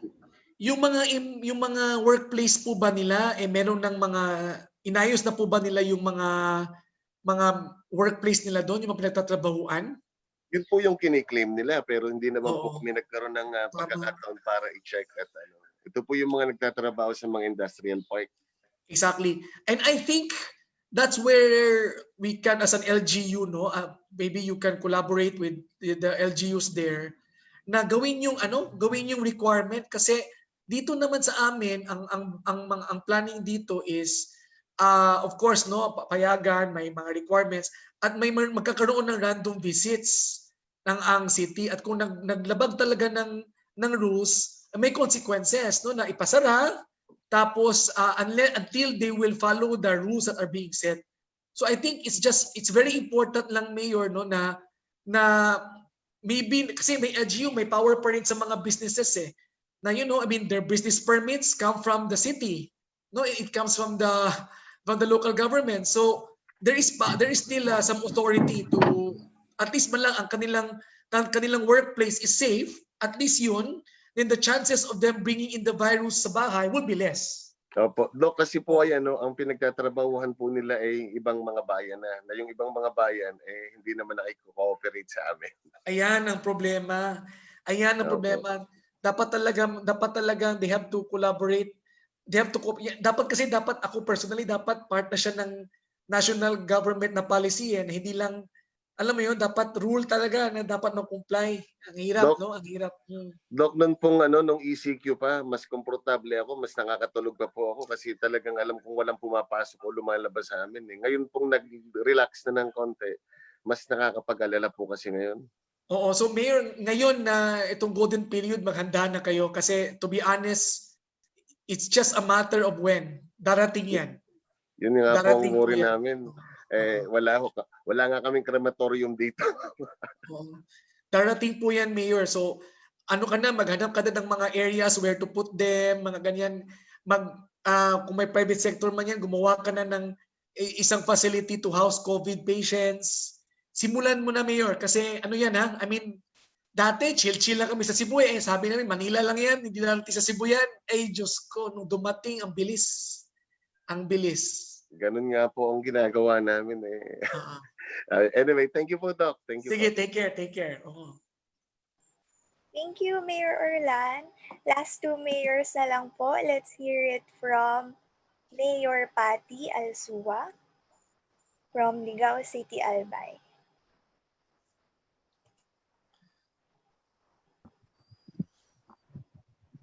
Mayor. Good afternoon, Doc. Yeah. Can you hear me? Good afternoon. Yes, good afternoon.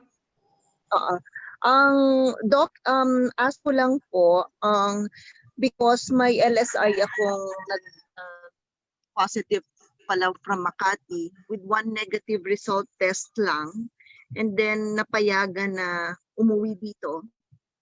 So, di ba, Doc, 2 negative for every positive patient. So, I have every right to refuse and accept. Siguro i-refer ko sa DOH to. Okay. So ito, i-clarify ko lang, Mayor, positive ito before, tapos nag-negative na. Pero one swab lang.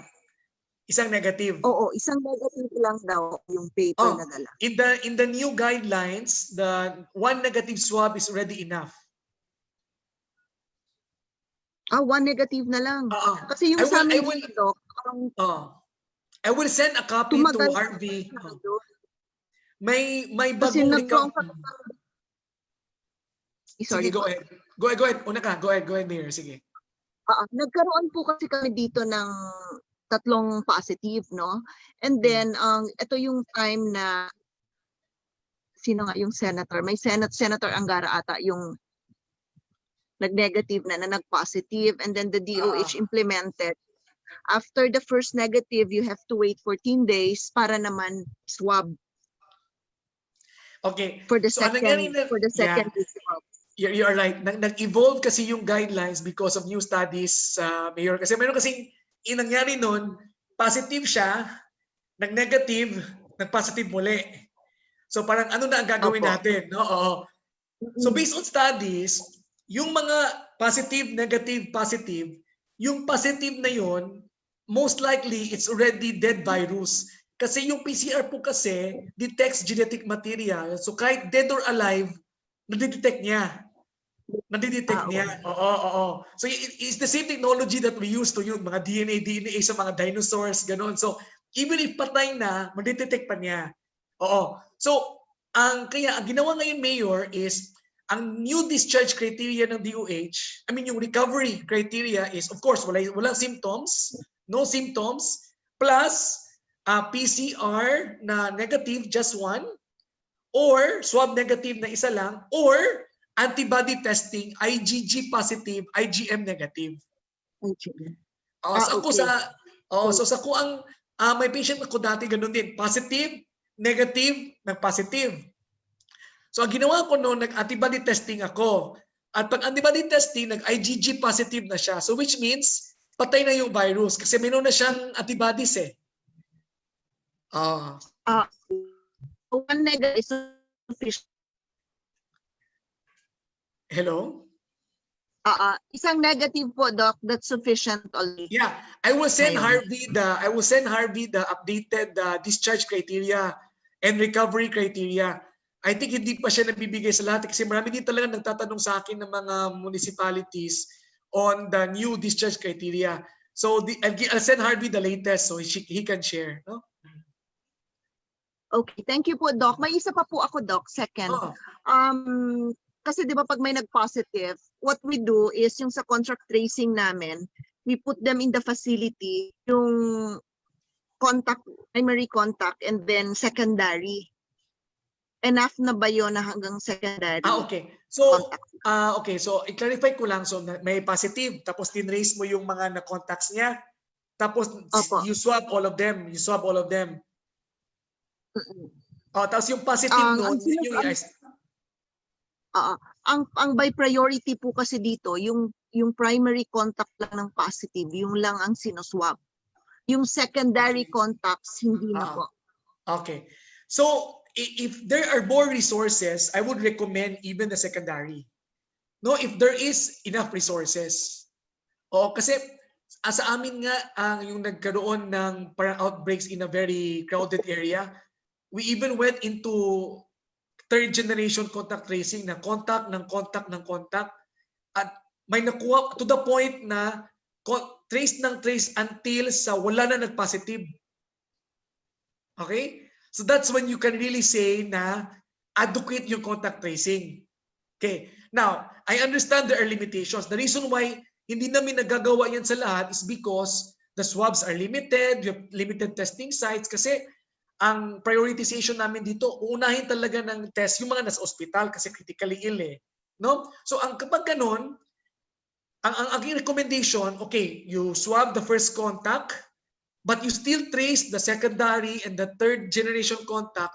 You don't need to swab them, but you tell them to practice home quarantine for 14 days. I-assume na lang natin na meron silang COVID. And ito ding mga second generation at third generation contact, ito dapat talaga tinitext araw-araw for any symptoms. The moment na may symptoms, i-test nyo. Okay po, Doc. So that's more prudent. Assume. Yung secondary contact, hindi na test. Kasi by priority po ang DOH, isa lang po ang testing. Yeah. So to be more prudent, you test the primary contact, but the secondary contact, okay, you may not test, but you tell them to practice home quarantine sa bahay. Yung secondary contact po, to be sure, nilalagay namin lahat sa facility quarantine. Wow, that's a lot, ha? That's a lot. Amazing. Nilalagay. And kahit pa paano po, hindi kami nahirapan nung may nag-positive kasi nandun na sila sa quarantine facility. So it helps a lot. Yeah. Kaya na-stop kaagad po. Very good, very good. And that's good practice actually. Ang ano lang yan, Mayor, be careful lang sa quarantine, hindi sila makakahawaan sa quarantine facility. In that time po, nag-rent kami ng isang inn. So, naka-individual room po. That's the idea. That's actually the idea. For now po, nakaano na ako, wala, may negosyo na yung ine. Ayaw nang iparenta. So, back to ano kami, school. 1 week school po. Yeah, so kapag ganon, yun lang, be careful with quarantine facilities lang talaga dahil ang experience din sa Wuhan, yung some of the quarantine facilities became an outbreak area. No, kasi kung may nakalusot na positive doon tapos walang appropriate division, walang appropriate zoning sa quarantine facility, pwede sila maghawa-hawa. Yan ang delikado. So make sure lang ma'am, Doc Mayor, kung in your gym, kung meron kayong ganung facility, meron talagang ideally may divisions at kung hindi talaga kaya ng divisions, yung beds nila have to be malayo para hindi naman sila magkalapit-lapit. Apo, we made some divisions. And then yung classroom po namin, kadamihan, partition into 4. And maximum po namin 6 lang. Okay, 6 good. beds yun. Good. Thank you, Doc. Thank Sige, you take care. very much. Thank you, Mayor Patty. Last na po pala si Mayor Patty sa mga mayors. Lahat pa natawag na. With that po, that ends our question and answer session. We would like to thank Dr. Brian Lim for that very insightful discussion at salamat po sa pagsagot ng lahat ng questions ng aming mga mayors. We would also like to thank lahat po ng mayors na nandito ngayon for participating in the discussion. Virtual round of applause po ulit. Yay! Sige po. For his message, let's call on Sir Harvey po again. Sir?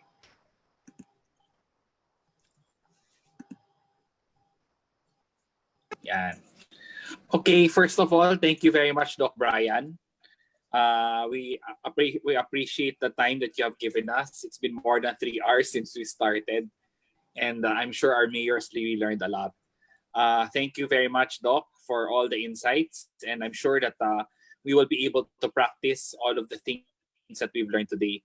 As Doc Brian has said, it's only a matter of time when COVID finds its way to us. No? But I think it's also not a time also for us to panic or to worry, because I think this is the time as well to be able to prepare properly. As I said kanina nung umpisa, and I think Doc Brian echoed it as well, this virus, this can be stopped and this can be slowed down. No? Hindi naman ito tipong inevitable na talagang exponential yung rise ng cases. That's why I think, as Doc Brian has said, we have to do the necessary precautions to prevent the spread of COVID in our areas. So we thank again Doc Brian. We thank all the mayors for all the insights, all the sharings that they've also shared in this afternoon. This is just the beginning of our LEAP 4.0 program, and we will be having this continued series. Doc, yung presentation mo daw, baka pwedeng hiramin nila? Sure. And I also sent you some files, the DOH discharge criteria as promised.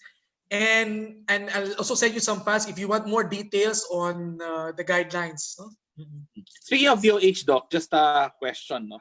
Lumabas na naman yung pinakabagong tally ng COVID cases at kanina mga 430. Do you actually believe the DOH data that we only have less than 100 severe or critical cases in the Philippines? Well, actually, data is very tricky. It's very difficult to comment because the data, how good our data is how good we collect the data. No, so I honestly don't know. But at this point, it's good to prepare. It's good to prepare. I'm being politically correct in this, no, because it's kind of tricky. Because currently, I would have wanted that when we talk about capacity, it should not just be bed capacity, but rather let's talk about actual capacity. How much, how many healthcare? There's a function of healthcare workers, capacity, and availability of certain medications and resources. Mahirap mag-comment. Yeah, yun nga. Kasi that's the statistics that DOH has been releasing. 99.5% of our cases are asymptomatic or mild. Therefore, the health system has not been overwhelmed yet. So, that's the good news. Yeah. May caveat Go lang ako niyan, Harvey, kasi actually, a lot of people are challenging our stat in terms of asymptomatics because if you read the journals, it's around for only 30 to 40% asymptomatics. But in the Philippines, we have so many asymptomatics. But I think it's cultural because when you ask a person whether they have symptoms, it's very subjective. We tell them, ano po ba, may trangkaso po ba kayo, may ubo ba kayo, may sipon, and some people really just ignore these symptoms.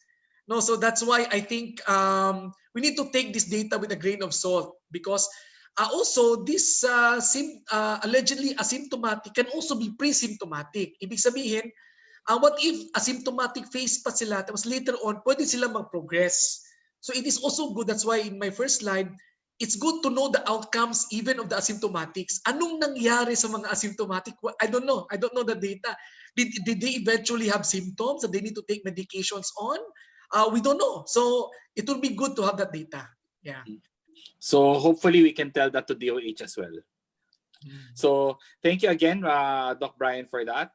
And as I said, mayors, we can look forward to having you in our next session. We know we'll give you the next schedule.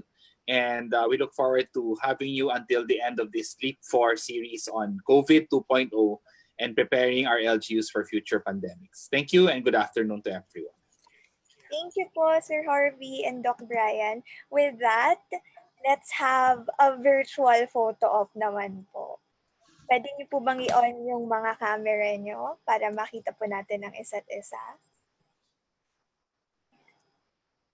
Mayor June, Mayor Riza, Mayor Elgin. Yan po.